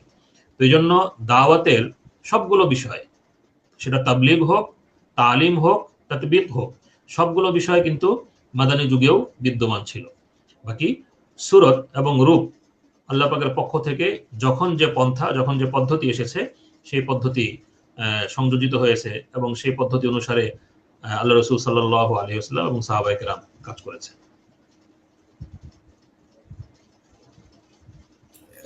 যে আল হিকমা ফাউন্ডেশনের পক্ষ থেকে প্রশ্ন করা হয়েছে, আমাদের সমাজে বর্তমান জেনারেল শিক্ষার্থীদের মাঝে আকীদাগত দাওয়াত কিভাবে দেওয়া যায়?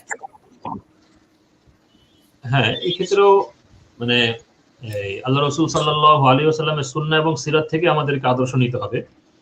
জেনারেল শিক্ষিত ভাইদের সামনেও দাওয়াত তো পেশ করতে হবে, ওইটাই আকীদা, তো সেটাই পেশ করতে হবে যে আকীদা কোরআন এবং সুন্নাহয় বর্ণিত হয়েছে। তো কোরআনে কারীমে আকীদা যেভাবে বর্ণিত হয়েছে এবং আল্লাহ রাসূল সাল্লাল্লাহু আলাইহি ওয়াসাল্লাম হাদিস শরীফে যেভাবে আকীদাকে বয়ান করেছেন, তো আকীদার বিষয়বস্তু কিন্তু সেগুলোই পেশ করতে হবে, সেগুলোই উপস্থাপন করতে হবে। তো আমরা কোরআনে কারীমের উসলুব আকীদা বয়ান করার ক্ষেত্রে কোরআনে কারীমের যে উপস্থাপনা, যে শৈলী আমরা দেখতে পাই, তা 3 ভাগে ভাগ করা যায়। প্রথম বিষয় হলো যে আকীদার মৌলিক বিষয়গুলো জানিয়ে দেওয়া। কোরআনে কারীমে আকীদার মৌলিক বিষয়গুলো জানিয়ে দেওয়া হয়েছে যে আল্লাহ তাআলা এক, আল্লাহ তাআলার কোনো শরীক নেই, আল্লাহ রাসূল সাল্লাল্লাহু আলাইহি ওয়াসাল্লামের রিসালাত, আখিরাত, এই বিষয়গুলো, মৌলিক বিষয়গুলো দাবি আকারে, আকীদা আকারে সেগুলো উপস্থাপন করে দেওয়া হয়েছে, এক। দ্বিতীয় বিষয় হলো সেই বিষয়গুলোর যুক্তি এবং দলিল, এটা উপস্থাপন করা হয়েছে। কোরআনে কারীমের প্রচুর আয়াতে আল্লাহ রাব্বুল আলামিন তাওহীদের দলিল, রিসালাতের দলিল, আখিরাতের দলিল উল্লেখ করেছেন। তারপর তৃতীয় বিষয় হলো যে এ সংক্রান্ত যে সকল বিভ্রান্তি ছিল এই মক্কি সমাজে, মাদানী সমাজে যে বিভ্রান্তিগুলো ছিল, সেটা মক্কার মুশরিকদের ছিল, অথবা মুনাফিকদের ছিল, অথবা আহলে কিতাবের ছিল, যা ছিল সেই বিভ্রান্তিগুলোকেও কিন্তু কোরআন খণ্ডন করেছে। এই জন্য আকীদার ক্ষেত্রে আমাদেরকে কাজ করতে হবে এই তিনও ভাবেই। একটা হলো আকীদার মৌলিক বিষয়গুলো সহজ সরল ভাবে উপস্থাপন করে দেওয়া, এরপরে আকীদা সংক্রান্ত আকীদার এই মৌলিক বিষয়গুলোর পক্ষে কোরআন এবং সুন্নায় যে দলিল প্রমাণ, যে যুক্তি এসেছে সেগুলোকে উপস্থাপন করা, এবং এই সকল বিষয়কে কেন্দ্র করে সমাজে যে সকল বিভ্রান্তি রয়েছে, যে সকল বিপরীত চিন্তা, বিপরীত মতবাদ, বিপরীত বিশ্বাস রয়েছে, সেই বিষয়গুলোকে যুক্তি প্রমাণের সাথে সুন্দরভাবে খণ্ডন করে দেওয়া, যেন মানুষ বুঝতে পারে যে কোনটা সত্য কোনটা মিথ্যা। এই তিনও ভাবেই কিন্তু আকীদার ক্ষেত্রে কাজ করতে হবে। আর এরপরে থাকলো ভাষা এবং উপস্থাপনা। বাংলা ভাষায় করতে হবে, ইংরেজি ভাষায় করতে হবে, এবং জগতের যত ভাষায় মানুষ রয়েছেন সব ভাষাই তো আসলে কাজ করতে হবে, সেগুলো তো আছেই। জাযাকুমুল্লাহু খাইরান। আমরা এতক্ষণ পর্যন্ত উস্তাদে মুহতারাম শেখ জাকারিয়া আব্দুল্লাহ সাহেব থেকে গুরুত্বপূর্ণ আলোচনা শুনছিলাম। আলহামদুলিল্লাহ, ইতিমধ্যে আমাদের সাথে আমাদের আরেকজন উস্তাদে মুহতারাম এবং শেখ তাহমিদুল মালা সাহেব যুক্ত হয়েছেন। আমরা এখন উস্তাদে মুহতারাম থেকে গুরুত্বপূর্ণ আলোচনা শুনব। জাযাকুমুল্লাহু খাইরান। ইয়াকুম।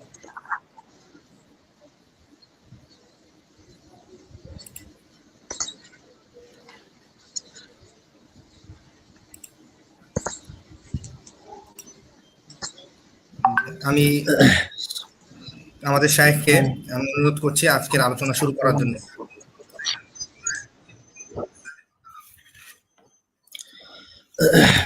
আসসালামু আলাইকুম ওয়া রাহমাতুল্লাহি ওয়া বারাকাতুহু। আলহামদুলিল্লাহি রাব্বিল আলামিন ওয়াস সালাতু ওয়াস সালামু আলা সাইয়্যিদিল আমবিয়া'i ওয়াল মুরসালিন। আম্মা বা'দ।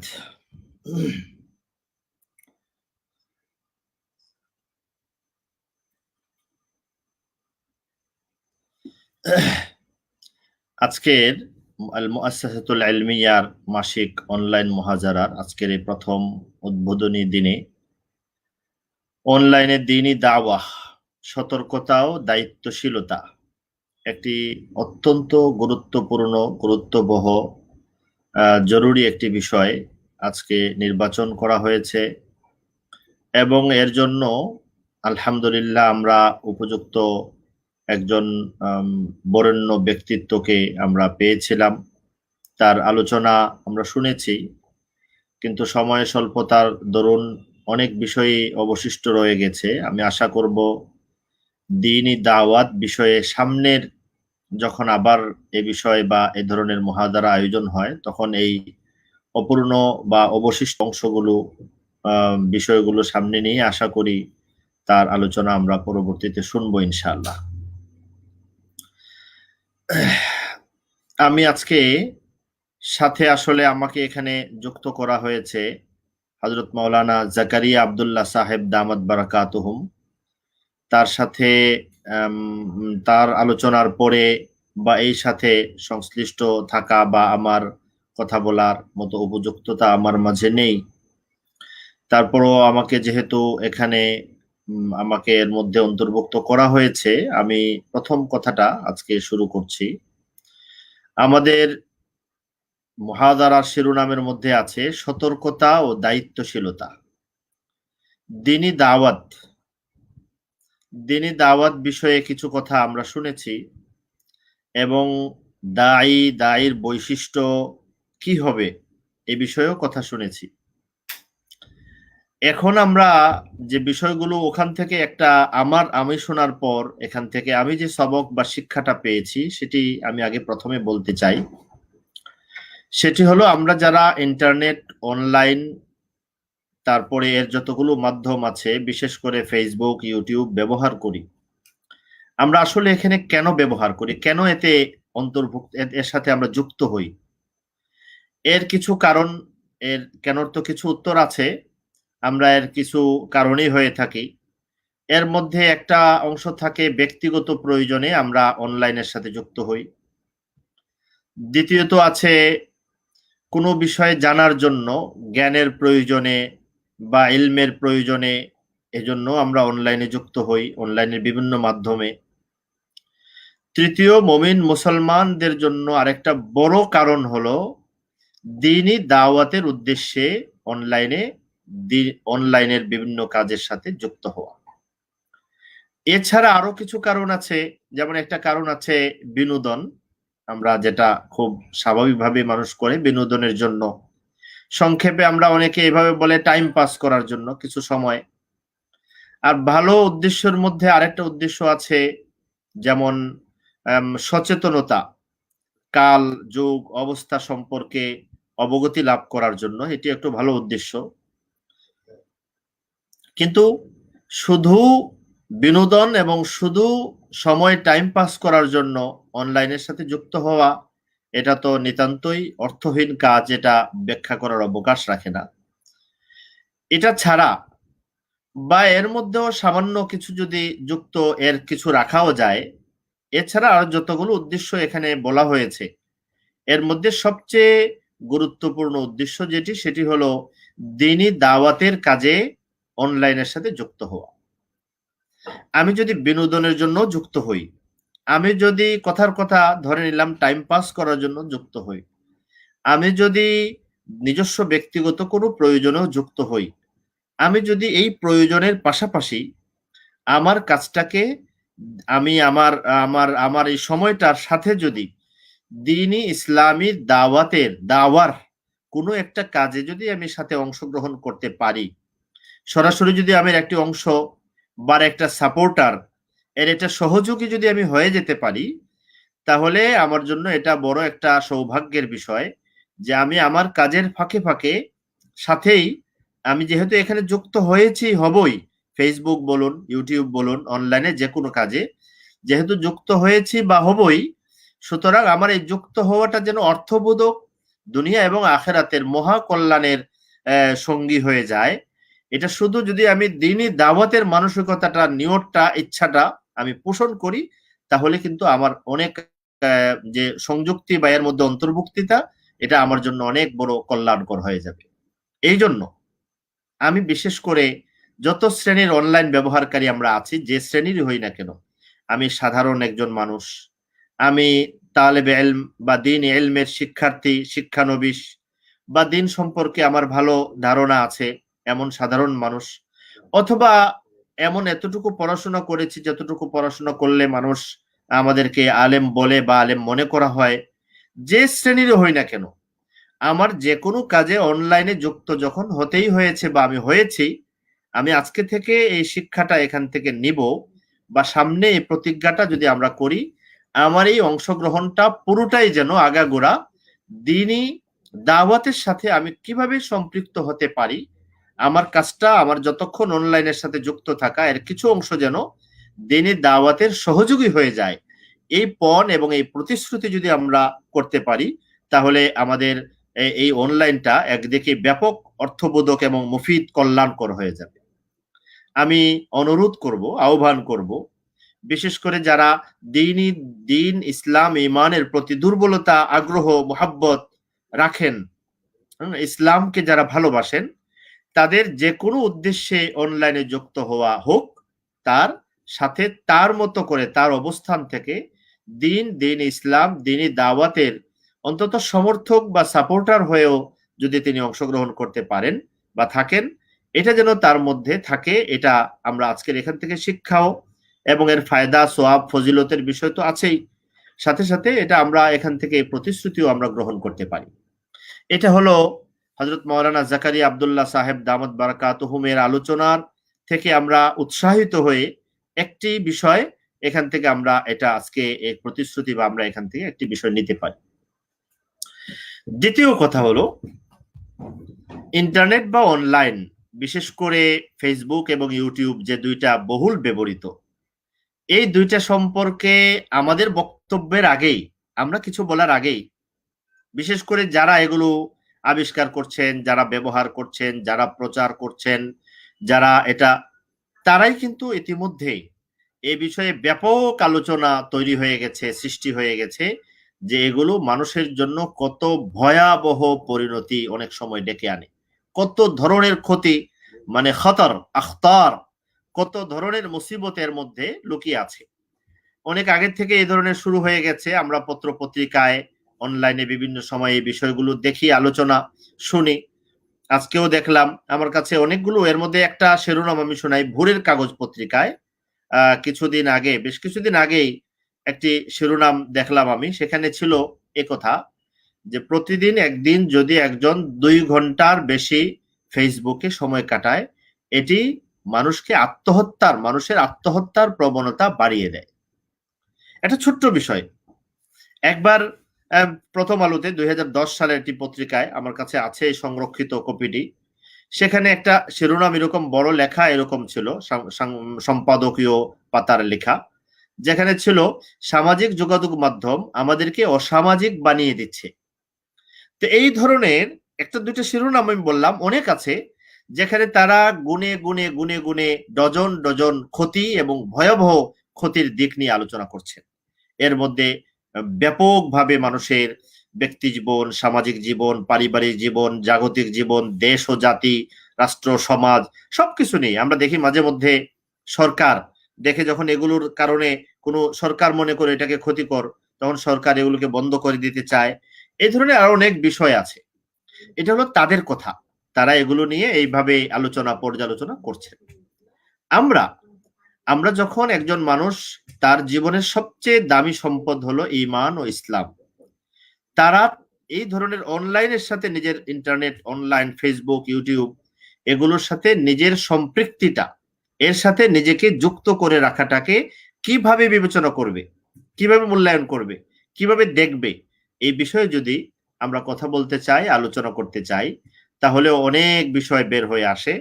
খুব সংক্ষিপ্ত সময়ের মধ্যে আজকে আমি কিছু আমরা বলি গায়রে মুরাত্তাব, মানে কিছু অগোছালো ভাবে, পূর্ণাঙ্গ সব বিষয়গুলো না, মোটা মোটা দাগের কিছু বিষয় আপনাদের সামনে আমি নিয়ে আসব।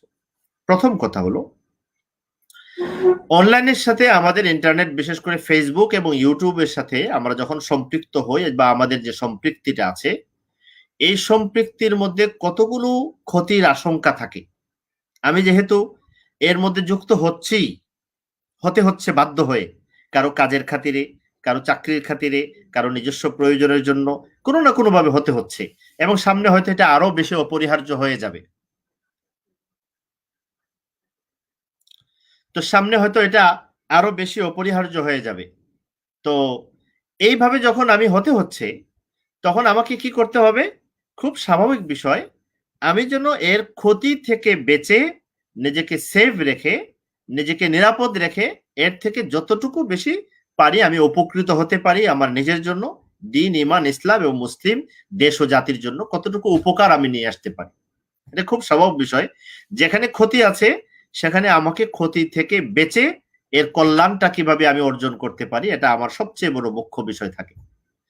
তো এই অনলাইনের এই সমস্ত কাজে যুক্ত থাকার মধ্যে কি কি ধরনের ক্ষতির সম্ভাবনা, আশঙ্কা থাকে, এর তো তালিকা দীর্ঘ।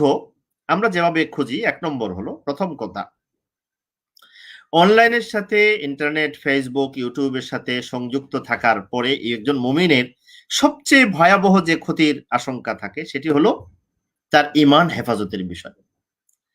একজন মুমিন ইন্টারনেট, অনলাইনের সাথে যুক্ত থাকলে তার এই আশঙ্কাও থাকে, কোনো কারণে, কোনোভাবে, কোনো সময় সে এমন কোনো ফাঁদে, ধোঁকায়, মিথ্যা প্রবঞ্চনায়, প্রতারণায় পড়ে সে ঈমান হারা হয়ে যাওয়ার আশঙ্কাও থাকে। এটা খুব এজন্য আমাকে এখানে প্রথম যে সতর্কতা অবলম্বন করতে হবে সেটি হলো আমার ঈমান যেন নষ্ট না হয়ে যায়। এর ছোট্ট ছোট্ট কয়েকটি উদাহরণ আমি পেশ করছি। দেখুন, কোরআনে কারিমে আল্লাহ তাআলা একাধিক আয়াতে আল্লাহ তাআলা কোরআনে কারিমে একথা বলেছেন, যখন যেই জায়গায় যেই স্থানে কুফুর শিরক,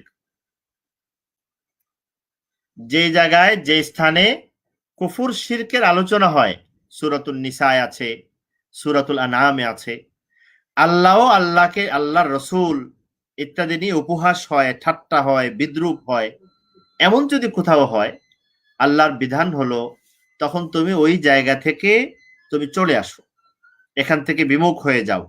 যেমন সূরাতুন নিসায়ের 140 নম্বর আয়াতে আছে, ওয়াকাদ নাজ্জালা আলাইকুম ফিল কিতাব আন ইযা সামি'তুম আয়াতিল্লাহি ইউকফারু বিহা ওয়া ইস্তাহজাউ বিহা ফালা তাকউদু মাআহুম হাত্তা ইয়াখুদু ফি হাদিসিন গায়রিহি ইন্নাকুম ইযাম মিসলুহুম। যখন কোথাও আল্লাহর আয়াত নিয়ে, আল্লাহর বিধান নিয়ে, আল্লাহর রসুল নিয়ে আলোচনা হয় এবং এগুলোর বিরোধিতা হয়, এগুলো নিয়ে উপহাস ঠাট্টা বিদ্রূপ হয়, যেমন সূরাতুল আনআমে 68 নম্বর আয়াতে আছে, ওয়াইদা রাআইতাল্লাযীনা ইয়াখুযুনা ফি আয়াতিনা।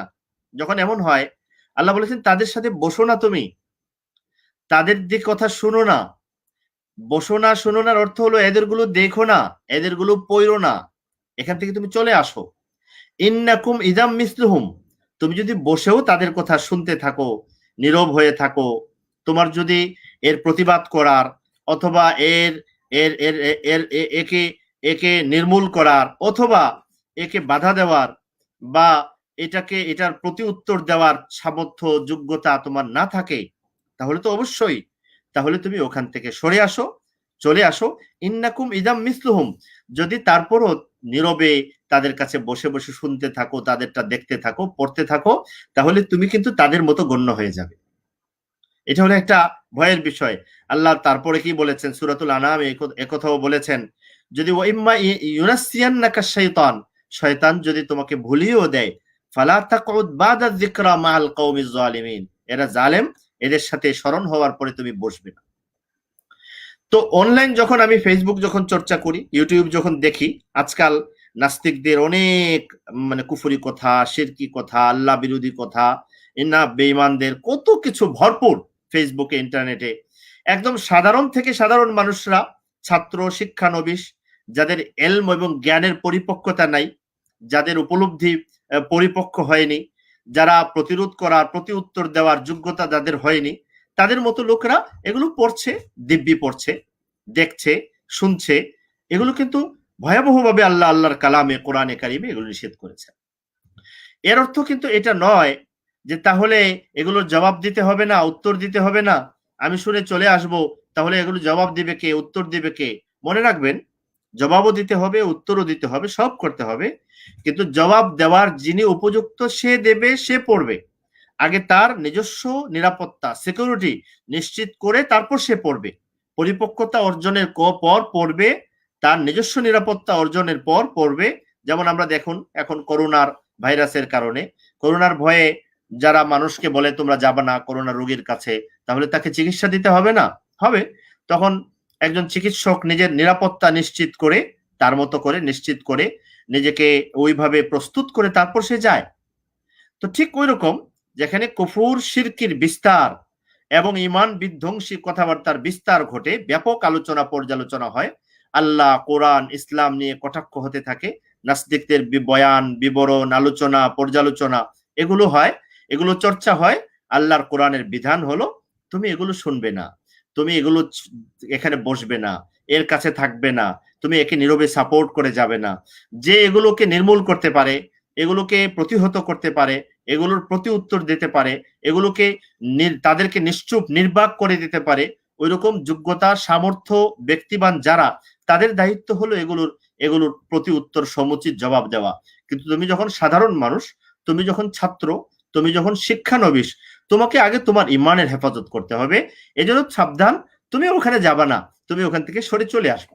সহিহ মুসলিম শরীফে কিতাবুল ঈমান অধ্যায়ে ওয়াসওয়াসার একটা অধ্যায় বাব আছে, 134-35 নম্বর কয়েকটা হাদিসে আছে।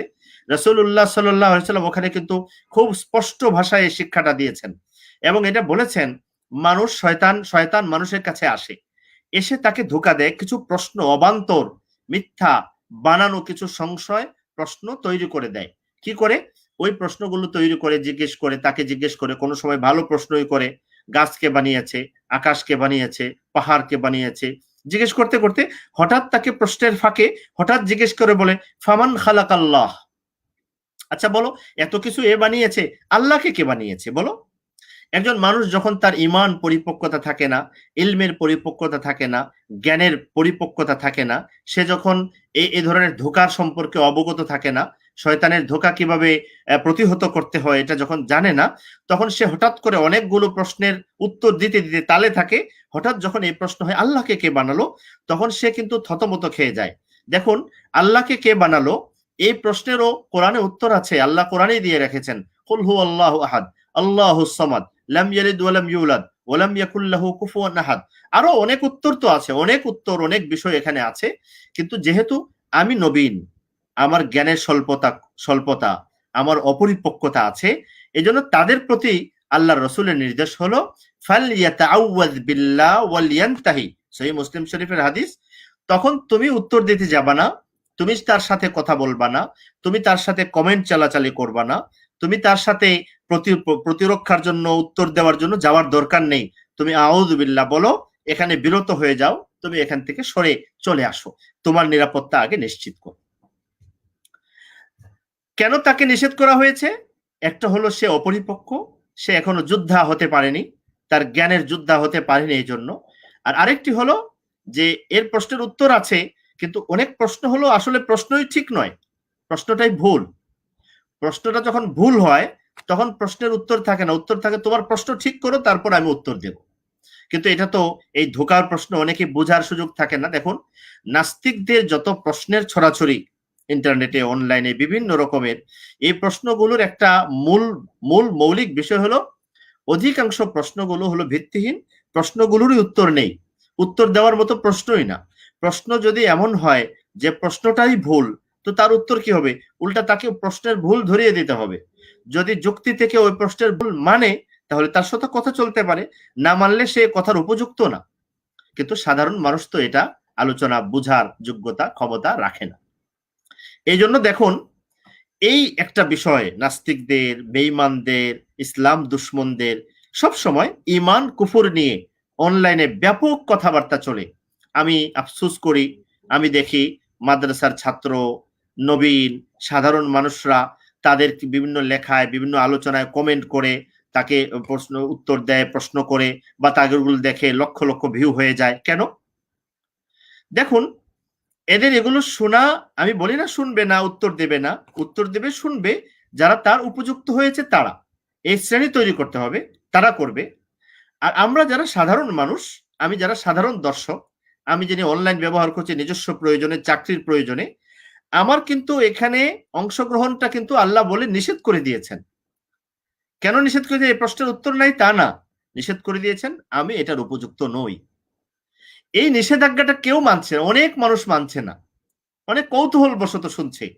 আমি অনুরোধ করব, আফসোসের বিষয়, দেখুন, হ্যাঁ, যে এগুলো বিষয়গুলো পড়াশোনা করে যোগ্যতা অর্জন করার চেষ্টা করুন এবং এদের প্রতি উত্তর দিয়ে তাদেরকে নিশ্চুপ করে দেওয়ার ব্যবস্থা পর্যাপ্ত পরিমাণে আছে। এবং এর উপরে আলহামদুলিল্লাহ আরবি, উর্দু, ইংরেজি, বাংলায়ও এখন হচ্ছে, শুরু হয়ে গেছে আলহামদুলিল্লাহ, পর্যাপ্ত আয়োজন আছে। তো এগুলো এক জিনিস, আমরা মাদ্রাসায় এই ধরনের বিষয়গুলোর বিভাগও শুরু করেছি আলহামদুলিল্লাহ, এই বিষয়গুলোর জন্য, পড়াশোনা করার জন্য। কিন্তু আমি আমার ঈমানকে আগে রক্ষা করতে হবে। তো প্রথম কথাটা আমার ছিল, আমার ঈমান যেন ঝুঁকির মধ্যে না পড়ে যায়, এই সতর্কতা আমাকে অনলাইন ব্যবহারের সময় করতে হবে। এর আরো অনেক দিক আছে, যেমন আছে অনেক বাতেল আকীদা বিশ্বাসের ছড়াছড়ি অনলাইনে চলতে থাকে। আমি এটা কোন ফাঁদে পাড়া দিয়ে, একটা উদাহরণ দেখুন। যেমন একটা হলো আকীদা বিশ্বাস না, বাতেল ধর্ম ইসলামের নামে, কাদিয়ানি, আহমদি জামাত। কাদিয়ানিরা বিভিন্ন নামে, ইসলাম এবং মুসলমানের নামে, আহমদি জামাতের নামে একদম সরাসরি একটা ভিন্ন ধর্মের দাওয়াত দিয়ে অনেক মানুষকে গোমরা পথভ্রষ্ট করে দিচ্ছে, ধোঁকা দিচ্ছে। আমাদের এক ভাই, খুব পরিচিত ঘনিষ্ঠ বন্ধু, জ্ঞানী আলেম বন্ধু, তিনি আমাকে বলেছেন একজন কাদিয়ানির সাথে দীর্ঘ কথাবার্তা হওয়ার পর সে তাকে বলেছে যে সে প্রথম কখন কাদিয়ানি হয়েছে। তো বলেছে প্রথম কাদিয়ানি হয়েছে বা হওয়ার একটা কারণ ছিল একটা হাদিস, নাউযুবিল্লাহ, ভুল বুঝে একজন কাদিয়ানি তাকে একটা হাদিস, বুখারী শরীফের একটা হাদিসকে ভুল ব্যাখ্যা করে বুঝিয়েছে, এটা তাকে প্রথম কাদিয়ানির দিকে আহ্বান করেছে। দেখুন, একটা হাদিসের কে ধোকা দিয়ে তাকে ওইদিকে নিয়ে গেছে। আমি যেহেতু হাদিসের ব্যাখ্যা অবস্থা বুঝার যোগ্যতা আমার নাই, আমাকে বুখারী শরীফের নাম দিয়ে দিয়েছে, হাদিস দিয়ে দিয়েছে, আমি মনে করছি বুখারী হাদিস মানে তো হলো, আর তার ব্যাখ্যার ছল চাতুরি আমি বুঝতে পারিনি, সে ওইদিকে ধোকা খেয়ে ঘুম পথভ্রষ্ট হয়ে কাদিয়ানি হয়ে গেছে। এখন সে কাদিয়ানির দায়ী হয়ে গেছে, কাদিয়ানির পথে সে আহ্বান করে। তো এরকম বাতিল আকীদা বিশ্বাসের অনেক কিছু আছে, এর মধ্যে একটি হলো আল্লাহর, ইসলামের অনেক কিছু বিষয় আছে মুতাশাবিহাত বলে যেগুলো, এর মধ্যে হলো আল্লাহর সিফাত, আল্লাহর সিফাত বৈশিষ্ট্যগুলোর কিছু বৈশিষ্ট্য যেগুলো আছে মুতাশাবিহাত, যেগুলো নিয়ে ব্যাপক চর্চা করার মতো সাধারণ মানুষের যোগ্যতাও নাই, বুঝবেও না, পথভ্রষ্ট হয়ে যাবে। কিছু মানুষ দ্বীনের নামেও মুতাশাবিহাত গুলো নিয়ে, আল্লাহর বৈশিষ্ট্যগুলো নিয়ে এমন এমন ধরনের ব্যাখ্যা বিশ্লেষণ মতানৈক্য তৈরি করে ফেসবুক ইন্টারনেটের মতো জায়গায় এমন ভাবে ছড়িয়ে দিচ্ছে, আর সাধারণ মানুষগুলো এগুলো শুনছে। শুনে শুনে কি হচ্ছে জানেন, শুনে শুনে এগুলো নিয়ে ব্যাপক বিতর্ক চলছে, আর নাস্তিকরা এগুলোকে সুযোগ হিসেবে গ্রহণ করছে। আমি একজনের নাম বলবো না, বিখ্যাত অমুসলিম নাস্তিক ছিল, সে তার এক বইয়ের মধ্যে এই সিফাত বিষয়ে এই ধরনের যে কিছু ভাইরা না নিজেদেরকে বিভিন্নভাবে পেশ করে থাকেন, তাদের এই ধরনের আলোচনাগুলো থেকে সে এনে নাস্তিকতার পক্ষে দলিল দিচ্ছে, নাউযুবিল্লাহ। তো এই মুতাশাবিহাত কোরআনে কারিমে আল্লাহ তাআলা বলেছেন ওয়াম্মাল্লাযীনা ফি কুলুবিহিম যায়গুন ফায়াত্তাবিউনা মা তাশাবাহা মিনহু। মুতাশাবিহাতের পিছনে তো তারা পড়ে যাদের হৃদয়ে বক্রতা আছে। এজন্য প্রথম কথা হলো, আমি অনলাইনে আমার বিচরণ যে উদ্দেশ্যে যে কারণে হোক না কেন, আমাকে আগে আমার ঈমান বাঁচাতে হবে। ঈমানের সুরক্ষা নিশ্চিত করে যতটুকু আমি থাকতে পারি এতটুকু করব। যখন বুঝবো আমার ঈমানের সুরক্ষা নাই, এখন আমি কোনো উদ্দেশ্যেই আমি এখানে থাকতে পারি না, এমনকি দাওয়াতের উদ্দেশ্যেও না। খুব খবরদার, খুব সাবধান। নবীন তালেবে ইলম, শিক্ষার্থী, শিক্ষানবিশ, ছাত্র না সাধারণ মানুষ, দিনের সাধারণ জ্ঞান রাখেন তারা, বা দিনের জ্ঞান, গভীর জ্ঞান রাখেন না, তাদের জন্য এই বিষয়টা বড় মাজিল্লাতুল আকদাম, পদস্খলনের বড় একটা বিশাল জায়গা। আল্লাহ এই পদস্খলনের ক্ষেত্র থেকে আমাদেরকে হেফাজত করে। দ্বিতীয়ত আমাদের ক্ষতির এবং ভয়াবহ আরো অনেকগুলো জায়গা, দ্বিতীয় একটা জায়গা হলো আমল নষ্ট হয়ে যাওয়ার, একটা আমল নষ্ট করার একটা বড় আশঙ্কা অনলাইনের মধ্যে থাকে। আমি এটার ব্যাখ্যা করব না বেশি, আমি ছোট্ট ছোট্ট কয়েকটা বিষয় বলবো। প্রথম বিষয় হলো, একদম প্রথম থেকে শুরু করি। একজন মুমিন মুসলমান সাধারণ মানুষের জন্য তার দৈনন্দিন খোরাক, দৈনন্দিন প্রাত্যহিক অবশ্য প্রয়োজনীয় যেমন খাদ্য গ্রহণ করি, ঈমানের একটা প্রাত্যহিক খোরাক হলো সব সময় প্রতিদিন কিছু সময় আল্লাহর পাকের কালাম কোরআনে কারীম তিলাওয়াত করা। এই ব্যাখ্যা করার অবকাশ এখন আমার নেই। কিছু নফল ইবাদত বন্দেগী, ফরজ ইবাদত বন্দেগীগুলো যথা নিয়মে আগ্রহের সাথে আদায় করা। আমি জানি আপনারাও আমার সাথে একমত হবেন, এবং খুব ভালো করে এটা একমত হওয়ার বিষয়। আমরা ফেসবুক, ইউটিউব, অনলাইনের কারণে প্রতিনিয়ত, প্রতিদিন, প্রতি মুহূর্তে আমরা আমাদের আমলের ব্যাঘাত ঘটাচ্ছি। আমার নিজস্ব একটা জরিপ থেকে বের হয়েছে, আমি দেখছি যে আমাদের মতো যারা আছি, আমার কথাই বললাম, বা আমাদের মতো যারা তালেবে ইলম বা শিক্ষার্থী, তারা পর্যন্ত অনলাইনের কিছু কিছু ব্যস্ততার অজুহাতে কোরআনে কারীমের তেলাওয়াতের অবকাশ পাচ্ছেন না। যখন একটু অবকাশ মেলে তখন হাতের মোবাইলের বাটন চেপে আমরা মোবাইলে ব্যস্ত হয়ে গেছি, বিভিন্ন দিনই তাকাজার কারণে হয়তো, কিন্তু আমার অবশ্য প্রয়োজনীয় খোরাক গ্রহণের সুযোগ আমার হয়ে উঠছে না। এটা যে কত বড় ক্ষতি আমার ঈমান, দিন ইত্যাদির জন্য, এটা আসলে যারা বুঝার তারা তো বুঝেন, যারা বুঝাতে পারবেন তারাও বুঝাতে পারবেন। আমি এটা ব্যাখ্যা করে বোঝাতে আমি পারবো না। আমি আমার মতো যারা আছেন, তালেবে ইলম ভাইরা যারা আছেন, তাদের প্রতি আমি আমার নিজের অভিজ্ঞতা থেকেও, নিজের থেকেও বলি, আমি অনেক কাজের সাথে নানাভাবে জড়িত, কিন্তু আমি চেষ্টা করি সর্বোচ্চ সবচেয়ে কম ব্যবহার করতে, এগুলোর মধ্যে যুক্ত থাকতে। এটা কিন্তু খুব খুব গুরুত্বপূর্ণ একটি বিষয়। আমি ব্যাখ্যার তাফসিল এবং বিস্তারিত আলোচনায় গেলাম না, কিন্তু আমরা নিজে নিজে হিসাব করি যে আমি যদি যতটুকু টাইম এখানেতেই ঘুম থেকে উঠে যে কোরআন তেলাওয়াত করব না, তখন আমি ফেসবুক হাতে নিয়ে আমার দেখি সারা রাত দেখতে পারিনি, এখন কি হয়েছে, ইউটিউব হাতে নিয়ে দেখবো, কোনটা আমি করব এখন? আমি একটা সংঘাতে পড়ে যাই। এটা কিন্তু একটা বড় দিক। আর আমলের আরেকটা বড় দিক হলো, মাওলানা তাকি উসমানী সাহেব আজকেও আমি পড়েছি, এমনিও লিখেছেন, আরেকটা বড় দিক হলো গুনাহের পথ খোলা। আমার অনলাইনের বিচরণটা আমরা জানি এবং খুব ভালো করে জানি, যে কোনো কারণে অপরিহার্য হয়ে ভাবেই আমি অনলাইনের সাথে যুক্ত হচ্ছি, দিনী দাওয়াতের জন্য হচ্ছি, কিন্তু এমন এমন অদ্ভুত গুনার জালে আমি আটকা পড়ে যাচ্ছি, এমন অদ্ভুত অদ্ভুত গুনার জালে আমি ফেসে যাচ্ছি, যে গুনাহ হয়তো এই অনলাইনে যুক্ত না হলে আমার দ্বারা হওয়া সম্ভব হতো না, হতো না।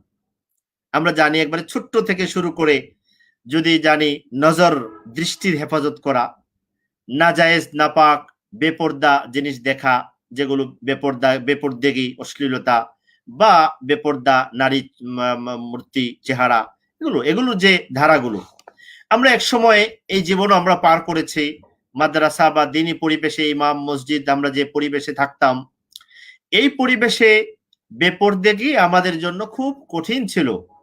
কেউ চাইলেও তার গুনাহের জিনিস তার চোখের সামনে পড়তো না, খুব কম, এমন পরিবেশ ছিলই না। কিন্তু দুনিয়ার হেন কোনো গুনাহের দৃশ্য নেই যে গুনাহের দৃশ্য এখন আমার পকেটে নাই। আমি তালেবে ইলম, আমি মুদাররিস, আমি শিক্ষক, আমি ইমাম, আমি দিনদার, আমি তাবলীগ করি, আমি দ্বীনের ইলমের সাথে যুক্ত, হেন কোনো গুনাহের বিষয় আমার হাতে নাই যেটার উসিলা আমার পকেটে, আমার হাতে নাই, চাপ দিলে আসছে। এখান থেকে আমাকে আত্মরক্ষার, নিজেকে রক্ষা করার সেই শিক্ষাটা, সবকটা আমাকে কে দেবে? এবং আমাদের বুজুর্গানে দিন সবাই অনেকে লিখছেন যে দেখো, আত্মশুদ্ধি, আমলের ইসলাহ ততক্ষণ পর্যন্ত হবে না যতক্ষণ নিজের চোখকে গুনাহ থেকে হেফাজত করতে না পারে। এর কলাকৌশল নিয়ে একটা স্বতন্ত্র আলোচনা কোনো বুজুর্গ আলেম থেকে আমরা শুনবো না, এটাকে এই ধরনের গুনাহ থেকে এটা স্বতন্ত্র আলোচনার বিষয়। কিন্তু এটা আমি শুধু একটু স্মরণ করিয়ে দিতে চাই, নিজেকে সহ অন্যদেরকে সহ। এমন অবস্থা আমরা আমাদের ওলামায়ে কেরাম দৈনিক পত্রিকা বের করেছেন যেখানে মানুষের ছবি ব্যবহার না হয়, আর আমরা নানা কারণে নানাভাবে এটার সাথে একদম সর্বোচ্চ সতর্কতা সত্য থাকলেও আমরা কতটুকু নিজেকে রক্ষা করতে পারছি। এবং আমরা তো একথা শুনতাম, একথা আমি এটার তাহকিকে যাচ্ছি না এখন, সেটা ভিন্ন জিনিস, কিন্তু কথার একটা অর্থ, মৌলিক একটা অর্থ তো আছে, যে একটা বেপর্দা পরনারী দৃশ্য বা কেউ যখন দেখে, তার ইবাদত আমলের আখলাকের কত বড় ক্ষতি হয়। ওনারা বলতেন যে 40 দিন পর্যন্ত তার ইবাদতে মনোযোগ বসে না। তো এটা আমরা পড়াশোনার ক্ষেত্রেই বলি, যারা পড়াশোনার শিক্ষার সাথে জড়িত। তো এই যে বিষয়টা, এটাকে আমি কিভাবে দেখব এবং এখান থেকে আমি কিভাবে আত্মরক্ষা করে থাকব, রক্ষার কারণ তরিকাটা আমার কি হবে, সেটা নিয়ে স্বতন্ত্র আলোচনা হবে। কিন্তু এতটুকু, আমাকে এখান থেকে বাঁচতে হবে এবং বাঁচার জন্য হয়ে যাওয়া অবস্থাগুলোর জন্য তওবা, ইস্তেগফার এবং নিজেকে সব কি ভাবে এর জন্য তাদের শরণাপন্ন হওয়া, যাদের মাধ্যমে আমরা এটা থেকে বাঁচতে পারি। হাদিস শরীফে রাসূলুল্লাহ সাল্লাল্লাহু আলাইহি ওয়াসাল্লাম দোয়া শিখাইছেন, আল্লাহুম্মা তাহহির কলবি মিনান নিফাক ওয়া আমালি মিনার রিয়া ওয়া আইনি মিনাল খিয়ানা। আল্লাহ আমার হৃদয়কে নেফাক থেকে পবিত্র করে দেন, আমলকে রিয়া থেকে পবিত্র করে দেন, আমার চোখকে, দৃষ্টিকে পবিত্র করেন খেয়ানত থেকে, খাইনাতুল আয়ুন ওমা তুখফিস সুদূর, এটা থেকে আমাকে পবিত্র করে দিন। তো এই দোয়া রাসূলুল্লাহ সাল্লাল্লাহু আলাইহি ওয়াসাল্লাম শিখিয়েছেন, আমরা এটা সর্বোচ্চ এই দোয়াও পড়ি, চেষ্টাও করি। এবং এটা আর ব্যাখ্যায় আমি করতে যাচ্ছি না, কত ধরনের গুনাহে আমরা এর কারণে যুক্ত হচ্ছি। তো এইভাবে আমার আমলি দিক থেকে সতর্কতা, আত্মরক্ষার বিষয় আছে। 3 নম্বর হলো অনলাইনে যুক্ত হওয়ার কারণে আখলাক, চরিত্র নষ্ট হয়ে যাওয়ার ব্যাপক আসবাব, উপকরণ আমার সামনে আছে। 4 নম্বর আত্মিক ও মানসিক ক্ষতি। আত্মিক মানসিক এর একটা সহজ জিনিস হলো হতাশা, পেরেশানি, মানসিক রোগী হয়ে যাওয়া, এগুলো নিয়ে চিকিৎসকরা আলোচনা করছেন। 5 নম্বর ধরুন দিন ইসলামের ক্ষতি, দিনই দাওয়াতের ক্ষতি, মুসলিম সমাজের ক্ষতি, দেশ ও জাতির ক্ষতি, না? 6 নম্বর দিন ইলমের ক্ষতি। এই ধরনের আরো অনেক বিষয় আছে, যে বিষয়গুলো একটার পরে একটা বাড়তে থাকলে এই ধরনের সবগুলো ক্ষতি থেকে আমাকে রক্ষা করা, আত্মরক্ষা করা, আমাকে বেঁচে থাকার প্ল্যান আমাকে করতে হবে। আমি এখন ভাবে দুইটা কথা বলবো। প্রথম কথা হলো কিছু মৌলিক নির্দেশনা। মৌলিক নির্দেশনার বিষয়ে আমাকে সব ধরনের ক্ষতি থেকে বাঁচার মৌলিক নির্দেশনার মধ্যে ছোট ছোট কয়েকটি কথা। 1 নম্বর কথা হলো, আমি এবং আমরা নিজস্ব একান্ত দ্বীনি দাওয়াতি প্রয়োজন ছাড়া যতদূর সম্ভব পারবো আমি আমাকে রক্ষা করার জন্য অনলাইন থেকে দূরে থাকা, বেঁচে থাকার চেষ্টা আমি করব। এটা হলো প্রথম কথা। যারা এতে জড়িত না, যুক্ত নয়, যারা এর সাথে ছাড়াই চলতে পারেন, তাদেরকে দাওয়াত দিয়ে এখানে আনবো না, দরকার নেই। দ্বিতীয় কথা, আমার অনলাইনের কাজটা সবসময়, যে কোনো কাজ যতক্ষণ আমি এখানে বিচরণ করি, মনে রাখতে হবে আমি আল্লাহ তাআলার দৃষ্টির সামনে আছি। আল্লাহ আমাকে দেখছেন, যাই করছি সব আল্লাহর সামনে। মা ইয়ালফিযু মিন কাওলিন ইল্লা লাদাইহি রাকিবুন আতীদ।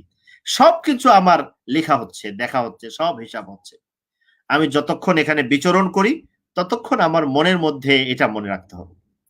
3 নম্বর, একবারে সংক্ষিপ্ত কথায় বললে বুঝবেন, সেটি হলো আমি যে অনলাইনে থাকি, যাই, আমরা যখন রাস্তাঘাটে চলাফেরা, আমি একটা উদাহরণ দিই এভাবে, আমি যদি একটা জনবহুল বাজারে যাই, জনবহুল বাজারে গেলে পরে আমি অনেক মানুষের সামনে বিচরণ করি, সাথে বিচরণ করি, তখন যেভাবে আমি কোন পথে চলবো, কোন দিকে চলবো, কার সাথে চলবো, কার সাথে কথা বলবো, কার এখানে দাঁড়াবো, কোন জায়গায় কতক্ষণ অবস্থান করব, কাকে সমর্থন করব, কার বিরোধিতা করব, কার সাথে থাকবো, কাকে কষ্ট দিব, কাকে কষ্ট থেকে দেওয়া থেকে দূরে থাকবো, এই সবগুলো যেভাবে আমি চিন্তা করি, ঠিক আমি অনলাইনে ঢোকার মানেই হলো আমি একটা ব্যাপক জনবহুল এলাকায় পৌঁছে গেছি, বিশেষ করে ফেসবুকে। সেখানে আমি কি দেখব, কারটা দেখব, কতক্ষণ দেখব, কতক্ষণ টাইম আমি খরচ করব, কারকে লাইক দেব, কার এটাতে কমেন্ট দেব, কার সাথে কমেন্টে কথাবার্তা বলবো, আমার আলোচনা চলতে পারে, এরপরে কার এটা শেয়ার দেব, কোন জিনিসটা আমি এখানে পোস্ট করব, এটা কোন জায়গা, এই প্রত্যেকটা জায়গায় কাকে আমি কথা দিয়ে কষ্ট দেব, আমি কাকে কষ্ট দেওয়া থেকে বিরত থাকব, কার সাথে আমার আচার আচরণ, ভদ্রতা, সৌজন্য, ভালোবাসা আমি প্রকাশ করব, এই প্রত্যেকটা জিনিসে আমাকে ওইভাবে চিন্তা করতে হবে। বাস্তবে হলে আমি কি করতাম? আমার একজন ওস্তাদ বা একজন দেশ বরেণ্য আলেম, তার একটি কাজ আমার কাছে ভালো লাগেনি, আমি সামনে থাকলে তাকে আমি গালি দিতে পারতাম? পারতাম না, দিতাম না হয়তো। এখানেও আমি যে দিয়ে দিচ্ছি সেটা কিন্তু হয়ে যাচ্ছে গালির গুনাহ, না মানুষের ঝগড়া ফাসাদের গুনাহ, গীবতের গুনাহ, শিকায়েতের গুনাহ, হিংসা বিদ্বেষের গুনাহ, তারপরে কত রকমের বিশৃঙ্খলা, ফিতনা, ফাসাদ সৃষ্টির এই প্রত্যেকটা জিনিসই আমাকে ওইভাবে এখানে বিচরণ করতে হবে। 4 নম্বর বিষয় হলো, মানে মৌলিক নির্দেশনার, আমাকে যখন অনলাইনে আমি বিচরণ করি, বিচরণ করার সময় আমাকে সব খেয়াল করে শুনবেন। আমি এখানে থেকে যা দেখব, যা নিব, এটা হবে আস্থাভাজন সোর্স থেকে, সূত্র থেকে। আমি কিছু সূত্র, আস্থাভাজন, নির্ভরযোগ্য, ইমানদার, দিনদার, বিশ্বস্ত এমন কিছু সূত্র নির্বাচন করে নেব, তাদেরকে আমার ফ্রেন্ড বানিয়ে নেব, তাদের পেজটাকে আমি লাইক দিয়ে রাখবো, তাদেরকে সাবস্ক্রাইব করে রাখবো, যাদের ব্যাপারে আমার সর্বোচ্চ আস্থা অর্জন হয়। আস্থা অর্জনের পদ্ধতি কি, কাদের উপরে আমি আস্থা রাখতে পারি, কোন আলেম এবং কাদের থেকে, এটা আরেকটা, কাদের থেকে আমি বিষয়গুলো নেব সেটার বিষয়ে পরবর্তী আরেকটা পয়েন্টে আমি বলছি। বাকি এতটুকু মনে রাখা, আস্থাভাজন সোর্স আমি কিছু নির্বাচন করে নেব। আমি না পারলে যে পারে কারো কাছ থেকে সহযোগিতা, 1 জন, 2 জন, 3 জন, 5 জনের, এর বাইরে আমি বিচরণ করব না। 5 নম্বর, যারা তালেবে ইলম, যারা সাধারণ মানুষ, যারা আলেম, তাদের জন্য, তারা এবং সব দ্বীনি ইলমের বিষয়, দ্বীনি জ্ঞান গ্রহণ ও বিতরণ, এটা একটা বড় কেন্দ্র হয়ে গেছে এখন। অনলাইন, ইউটিউব, গুগল, তারপরে অনেকে আজকাল আফসোসের বিষয় ফতোয়া দেওয়ার জন্য, তাহকিক করার জন্য শুধু অনলাইনে কিছু সার্চ করার উপরে নির্ভর করেন। তো এইরকম যারা আছেন, সাধারণ মানুষ থেকে শুরু করে যারা এইভাবে যারা অনলাইনের সহযোগিতায় দ্বীনি ইলম গ্রহণ করেন এবং অনলাইনের মাধ্যমে দ্বীনি ইলম বিতরণ করেন, দুইজন শ্রেণীর জন্য। যারা বিতরণ করেন, দ্বীনি ইলমের প্রচার করেন, শিক্ষা দেন, তাদের বিষয়ে আলোচনার আজকে বিষয়বস্তু এখানে মৌলিক বিষয় না। তবে একটা কথা, আমি শুধু একটি হাদিস আপনাদেরকে শোনাই। সুনানে আবু দাউদের এক রিওয়ায়াতে আছে, রাসূলুল্লাহ সাল্লাল্লাহু আলাইহি ওয়াসাল্লাম বলেছেন, লা ইয়াকুসু ইল্লা আমিরুন আও মা'মুরুন আও মুখতালুন। ইয়াকুস বলেন, আমাদের পরিভাষায় বলেন ওয়াজ। যিনি বিষয়ে ওয়াজ করবে, কে করবে? আল্লাহ নবী বলেছেন আমির, যে খলিফা হয় বা খলিফা কর্তৃক নিয়োজিত আমির হয়, দ্বীনি ইসলামী শরীয়তের যখন আমির হয় তখন তার দায়িত্ব। আও মা'মুর, আমির বা আমিরের স্থলাভিষিক্ত বড় হাক্কানি নির্ভরযোগ্য উলামায়ে কেরাম, তাদের পক্ষ থেকে যিনি আদিষ্ট হন, যাকে দায়িত্ব দেওয়া হয়। আও মুখতাল, এই দুইটা শ্রেণী ছাড়া যেই করে সে মুখতালুন ফাখুর। কোরআনে কারিমে আছে মুখতাল, যে নিজেকে জাহির করার জন্য, প্রকাশ করার জন্য, দাম্ভিকতা প্রকাশ করার জন্য, নিজের শোহরত পছন্দের উদ্দেশ্যে, নিজের প্রচারের জন্য। এটা আল্লাহ নবী বলে দিয়েছেন, এই দুইটা ছাড়া তৃতীয় কোনো পথ নেই। তো আমি যখন এখানে দাওয়াতের কাজ করব, কিভাবে করব? এটা যদি আমি নিজে আমির বা মামুর যেহেতু এখন খলিফা বা ওই আমির নেই, অন্তত নির্ভরযোগ্য আস্থাভাজন উলামায়ে কেরামের সমর্থন, তাদের পক্ষ থেকে আদিষ্ট না হয়ে, আল্লাহ নবী তৃতীয়টা বলেছেন মুখতাল, তৃতীয়টা ভয়াবহ, তৃতীয় শ্রেণীতে যাওয়াই যাবে না। আর যারা আমরা সাধারণ যারা অনলাইন থেকে দ্বীন ইলম গ্রহণ করি, তাদের জন্য তো সুবহানাল্লাহ, সতর্কতার কোনো শেষ নেই। দেখুন, এই জায়গাটা দ্বীনি বিষয়ে শেখার এবং শেখানোর এই জায়গা, ধোকার কোনো শেষ নাই, প্রতারণার কোনো শেষ নাই। একটা ছোট্ট ধোকার উদাহরণ আরো শুনেছেন আপনারা, বিভিন্ন জায়গায় দেখেছেন। একটা অনলাইনে ইন্টারনেটে দীর্ঘদিন যাবত, বেশ লম্বা সময় যাবত, সম্ভবত ব্রিটেন থেকে একটা দম্পতির একটা অনলাইন দ্বীনি কিছু প্রচারণামূলক একটা সাইট ছিল, চ্যানেল ছিল। সেখানে হাসানাত এবং উম্মে আব্দুল্লাহ নামে একটা নারী এবং পুরুষ, তারা নবী করিম সাল্লাল্লাহু আলাইহি ওয়াসাল্লামের পারিবারিক জীবনের কিছু ভিডিও করে তারা ছাড়তো। খুব জনপ্রিয়তা পেয়ে গেছে। আমার কাছে অনেক ভাই এটা পাঠাতেন, বলতেন। আমি তাদেরকে প্রথম যে কথাটা বলতাম, দ্বীন ইসলামে দ্বীনি জ্ঞান নেওয়ার জন্য প্রথম কথা হলো, ইমাম ইবনে সিরিন রাহমাতুল্লাহি আলাইহি সহিহ মুসলিম শরীফে আছে, বলেছেন ইন্না হাযাল ইলমা দীনুন ফানজুরু আম্মান তাআখুযুনা দীনাকুম। দ্বীনি ইলমের বিষয় জানার জন্য কার কাছ থেকে নেবে, সে কে আগে জেনে নাও।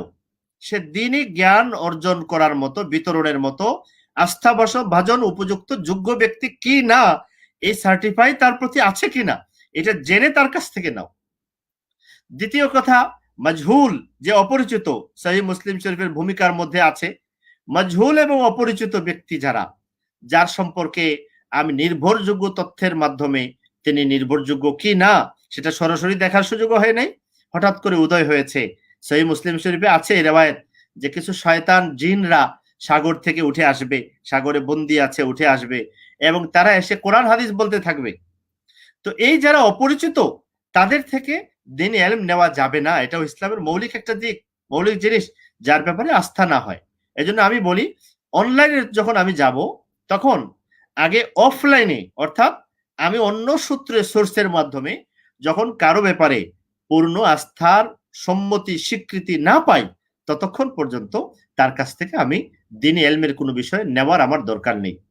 আমি চাইবো, চেষ্টা করব তার ব্যাপারে পূর্ণ আস্থা অর্জন করার। আস্থা অর্জন শেষ হলে তারপর তার কাছ থেকে আমি নেব। এই বিষয়গুলো প্রত্যেকটি বিষয় স্বতন্ত্র আলোচনার দাবি রাখে। তো এই আস্থা অর্জন করার আগ পর্যন্ত যদি নেই, তাহলে কি হবে? দেখুন, ওই যে বললাম হাসানাত এবং উম্মে আব্দুল্লাহ, তারা দীর্ঘদিন যাবত ইসলামের প্রচার করেছে এবং অনেক কিছু হয়েছে। এরপরে একটা সময় আমি অনলাইনের মাধ্যমে, বিভিন্ন মাধ্যমে জেনেছি এবং অনেকভাবে এটা আবার যাচাই বাছাই করার চেষ্টাও করেছি, এরপর কিছু দেখেছিও। দীর্ঘদিন পরে দেখা যাচ্ছে যে হাসানাত এগুলো করেছে এতদিন দ্বীনের দাওয়াতের এবং অনেক মানুষকে আকৃষ্ট করে ফেলেছে। দেখা গিয়েছে সে তার ইমান নিজেই নিজের ইমানের ব্যাপারে ওর ইমান যে নেই এই বিষয়ের স্বীকৃতি সে নিজে দিচ্ছে, বা তার ব্যাপারে তার স্ত্রীরা এই দাবি করছে।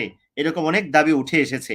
এগুলো যদি যথার্থ হয় তাহলে কত বড় ভয়াবহ কথা, কত বড় ভয়াবহ কথা। এই ধরনের আরো কত কিছু লুকিয়ে অনলাইনের মধ্যে থাকতে পারে। আমাকে এই জন্য নির্ভরযোগ্য আস্থাভাজন হওয়ার পরে তার থেকে নিতে হবে মাজহুল, অপরিচিত, অজানা, হঠাৎ উঠে আসা, হঠাৎ ভেসে আসা ব্যক্তি থেকে দিনী বিষয় গ্রহণ করা, এটা বড় ভয়াবহ কারণ হবে। তো এই দুইটা বিষয় ছাড়া আরো অনেক বিষয় আছে, এই বিষয়গুলোতে আমি এখন যাচ্ছি না। আমি ছোট্ট ছোট্ট আর 2-3টা বিষয় বলে আমি শেষ করছি। দেখুন, ওখানে যে সকল অনলাইনে আজকে এই প্রোগ্রামের মৌলিক কারণগুলোর মধ্যে যে কারণগুলো, একটি কারণ ছিল এটি কমেন্ট, মন্তব্য। দেখুন, কোনো বিষয়ে মন্তব্য করার আমার যোগ্যতা আছে কিনা, আমি কমেন্ট করতে, আমি মাশাআল্লাহ ভালো হয়েছে, সুবহানাল্লাহ, আলহামদুলিল্লাহ, জাযাকাল্লাহ খায়ের, ভালো ভালো কোনো বিষয় দেখলে, ভিডিও দেখলে, কিছু দেখলে এই বিষয়ে দাবি করতে পারি। কোনো বিশিষ্ট ভালো সোয়াল থাকলে সেটি করতে পারি।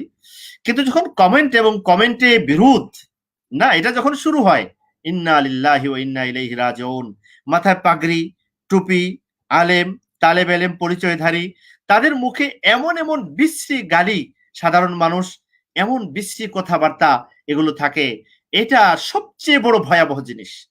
আজকের আমরা এখান থেকে যদি এই বার্তাটা আমি গ্রহণ করি, কোরআনে কারিমে আল্লাহ তাআলা দুটি আয়াতে একথা বলেছেন, ওয়ালা ইয়াজরিমান্নাকুম শানাআনু কওমিন আলা আল্লাহ তা'দিলু ই'দিলু হুয়া আকরাবু লিত-তাকওয়া। কারো বিদ্বেষ, কেউ যখন বিদ্বেষ করে, কেউ যখন আমার উপরে করে, বা আমাদের উপরে বিদ্বেষ রাখে, আমাকে নিয়ে ট্রল করে, সমালোচনা করে, আমি এর প্রতিবাদে আমি কি করব? আমি কি দেব বলুন? আমি কি করব? তাকে কি জবাব দেব? আমি পারবো না। এ দিলু, আমার আল্লাহ বলেছেন, এ দিলু, তুমি ইনসাফ করো, হু আকরাবু লিত-তাকওয়া, তুমি ইনসাফ থেকে বের হবা না। আমি অনুরোধ করব, যারা মাদ্রাসার শিক্ষার্থী, তালেবে ইলম, শিক্ষানবিশ, দিনদার, আলেমদের পছন্দ করেন, তাদের এই আচরণ অনলাইনে, তাদের এই আচরণ যেন স্বীকৃত হয়ে যায় যে তাদের মুখে গালি শোভা পায় না, তারা গালির বদলে গালি দেয় না, তারা অশ্লীল কথা বলে না, তারা অশ্লীল জিনিস শেয়ার করে না, তারা অশ্লীল বিষয়ের নিচে কমেন্ট করে না, তারা এই বিষয়টা উপহাস করা।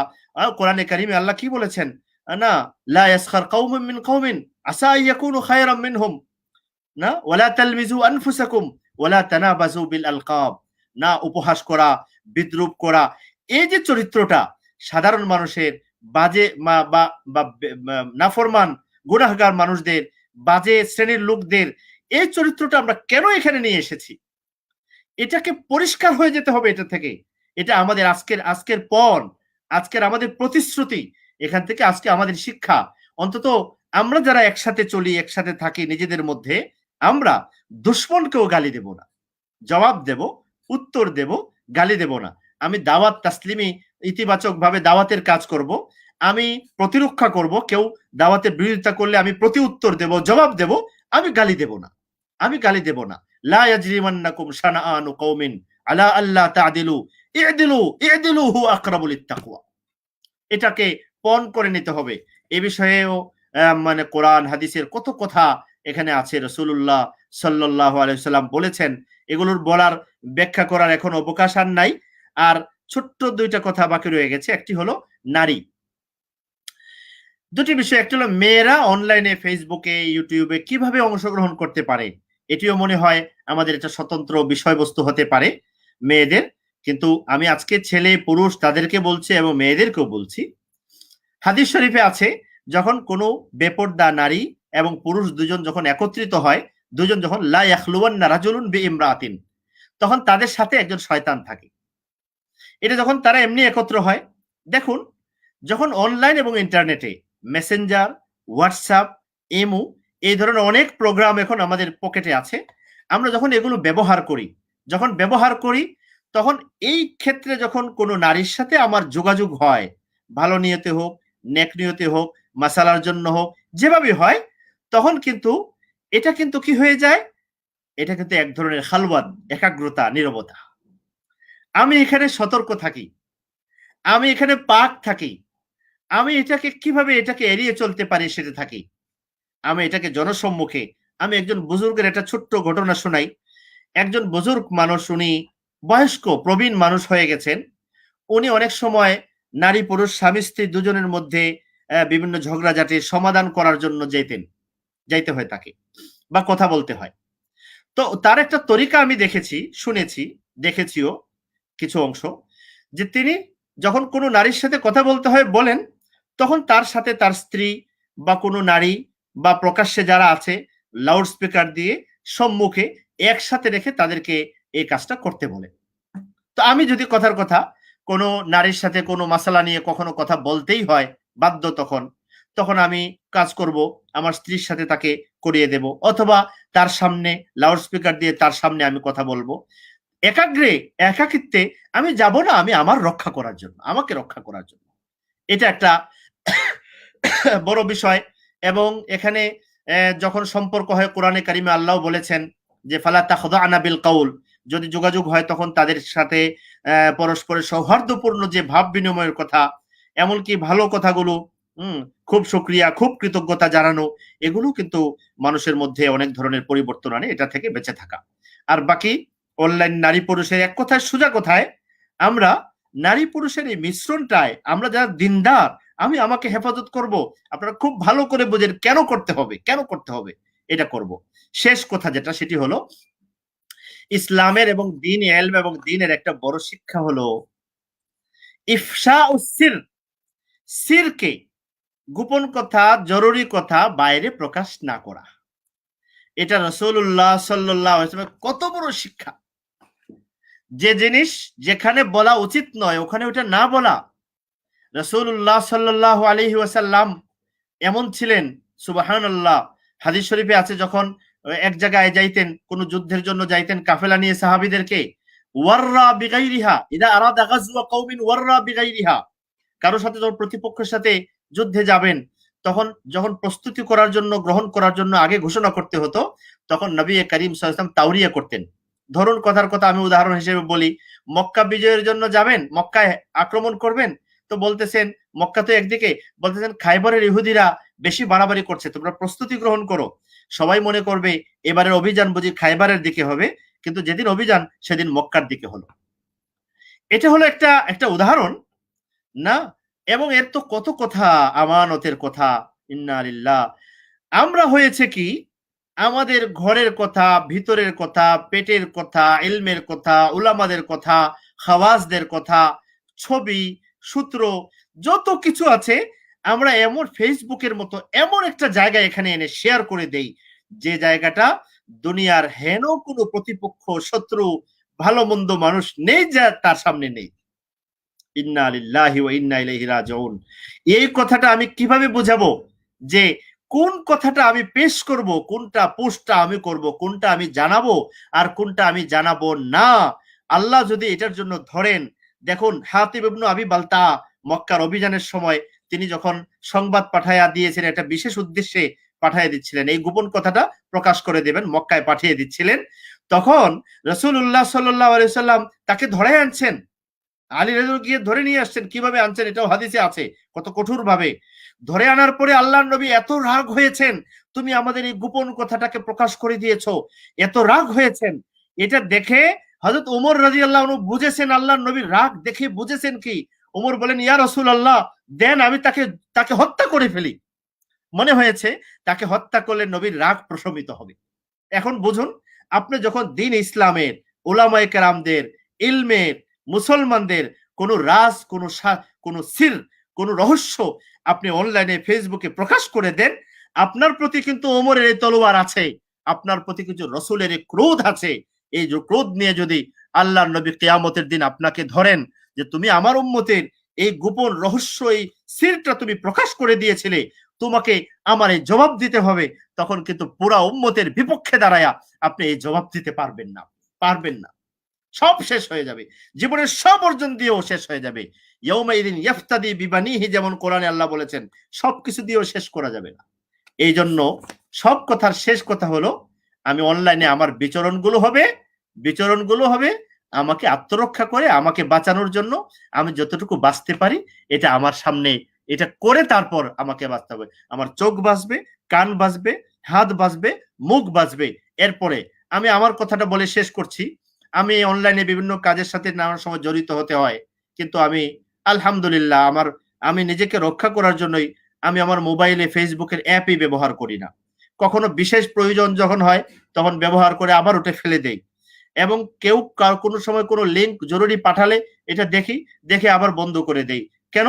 নিজেকে রক্ষা করার জন্য, এবং কিছু আমার ব্যস্ততা, কাজ, নানা কিছু করার জন্য। এর সাথে অনেকেরই দ্বিমত থাকতে পারে, আমি আমারটা অনুসরণ করতে হবে সবাইকে তা বলছি না, কিন্তু আমি বলছি আমাকে এবং আমাদেরকে এটা কিন্তু খেয়াল রাখতে হবে, আমার আত্মরক্ষার বিষয়টা। আল্লাহ তাআলা আমাদের এই আলোচনাগুলোকে, আমাকে বিশেষ করে সর্বপ্রথম, এবং আমাদের সবাইকে এর থেকে উপকৃত হওয়ার তৌফিক দান করুন, আমিন। ওয়া আখিরু দাওয়ানা আনিল হামদুলিল্লাহি রাব্বিল আলামিন। আপনাদের থেকে একটু বেশি সময় নিয়ে নিয়েছি, আর অনেক বিষয় বাকি রয়ে গেছে। সময় নিয়ে নেওয়ার জন্য আমি দুঃখিত, আমি ক্ষমা প্রার্থী, আমাকে ক্ষমা করে দিবেন আশা করি। আল্লাহ তাআলা সবাইকে জাযায়ে খায়ের দান করুন। জাযাকুমুল্লাহু খাইরান। আমরা শেখ তাহমিদুল মাওলা হাফিজাহুল্লাহ থেকে অত্যন্ত মূল্যবান এবং সময়োপযোগী আলোচনা শুনছিলাম।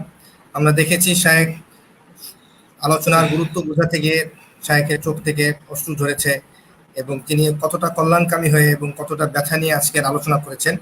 আল্লাহ তাআলা শেখকে দীর্ঘ হায়াত নসিব করেন এবং তার উম্মার প্রতি যে দরদ তা আরো বাড়িয়ে দিন।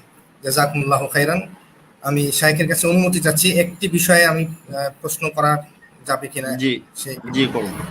যে এক ভাই জিজ্ঞেস করেছেন, হারিস হাম্মাম ভাই, মুআসসাসা ইলমিয়া বাংলাদেশ সম্পর্কে সংক্ষেপে কিছু জানতে চাই। মুআসসাসা ইলমিয়া বাংলাদেশ এর সূচনাটা খুবই সাধারণভাবেই হয়েছে। কিছু বিশেষ ইলমি এবং সলিড খারেজ ইলমি কিছু বিষয়কে সামনে নিয়েই এর সূচনা হয়েছিল। খুব নীরবে নিভৃতে কয়েকজন জ্ঞান পিপাসু এবং দেশ বরেণ্য মুরব্বীদের তত্ত্বাবধানে আস্তে আস্তে আল্লাহ তাআলা এর সাথে আরো কিছু ইলমি, দ্বীনি এবং দাওয়াতি, গবেষণামূলক, দ্বীনি এবং ব্যাপক দাওয়াতি কাজকে যুক্ত করার অনুপ্রেরণা যোগ করে দিচ্ছেন, এবং মুরব্বীদের কিছু নির্দেশনা, হুকুম, আদেশের কারণেই আমরা আস্তে আস্তে এটাকে বিস্তৃতও করছি। এর মধ্যে প্রথম বিষয় হবে তাহকিক, গবেষণা, দ্বীনি ইলমি বিষয়ের তাহকিক, গবেষণার কিছু কাজ এখানে থাকবে, আছেও। সাথে শিক্ষা, সাধারণ মানুষের মধ্যে, শিশু থেকে নিয়ে বৃদ্ধ পর্যন্ত, তাদের মধ্যে বিশেষ করে বয়স্কদের, যারা সাধারণভাবে দ্বীনি শিক্ষা অর্জন করতে পারেননি, তাদের মধ্যে দ্বীনি শিক্ষা বিস্তারের সর্বত প্রচেষ্টা, অনলাইন অফলাইন সব ধরনের। শিশুদের মধ্যে দ্বীনি শিক্ষার আধুনিক পদ্ধতিতে এর কিভাবে ব্যবহার করা যায়। সাথে দাওয়াত, দ্বীনি দাওয়াতের যত পদ্ধতি আছে আস্তে আস্তে সেই বিষয়গুলোকেও সামনে নিয়ে আসা, এবং সাথে এর যত আমাদের সহযোগী প্রতিষ্ঠান আছে, যেমন রিসালাতুল ইসলাম বাংলাদেশও আছে, এই জাতীয় কাজগুলোর সাথে সহযোগিতা করে আস্তে আস্তে আগে এগিয়ে যাওয়া। সামনে এর উদ্দেশ্য ইত্যাদি নিয়ে, পরিচিতি নিয়ে এর একটি প্রসপেক্টাস জাতীয় বিষয় প্রকাশ করা হবে।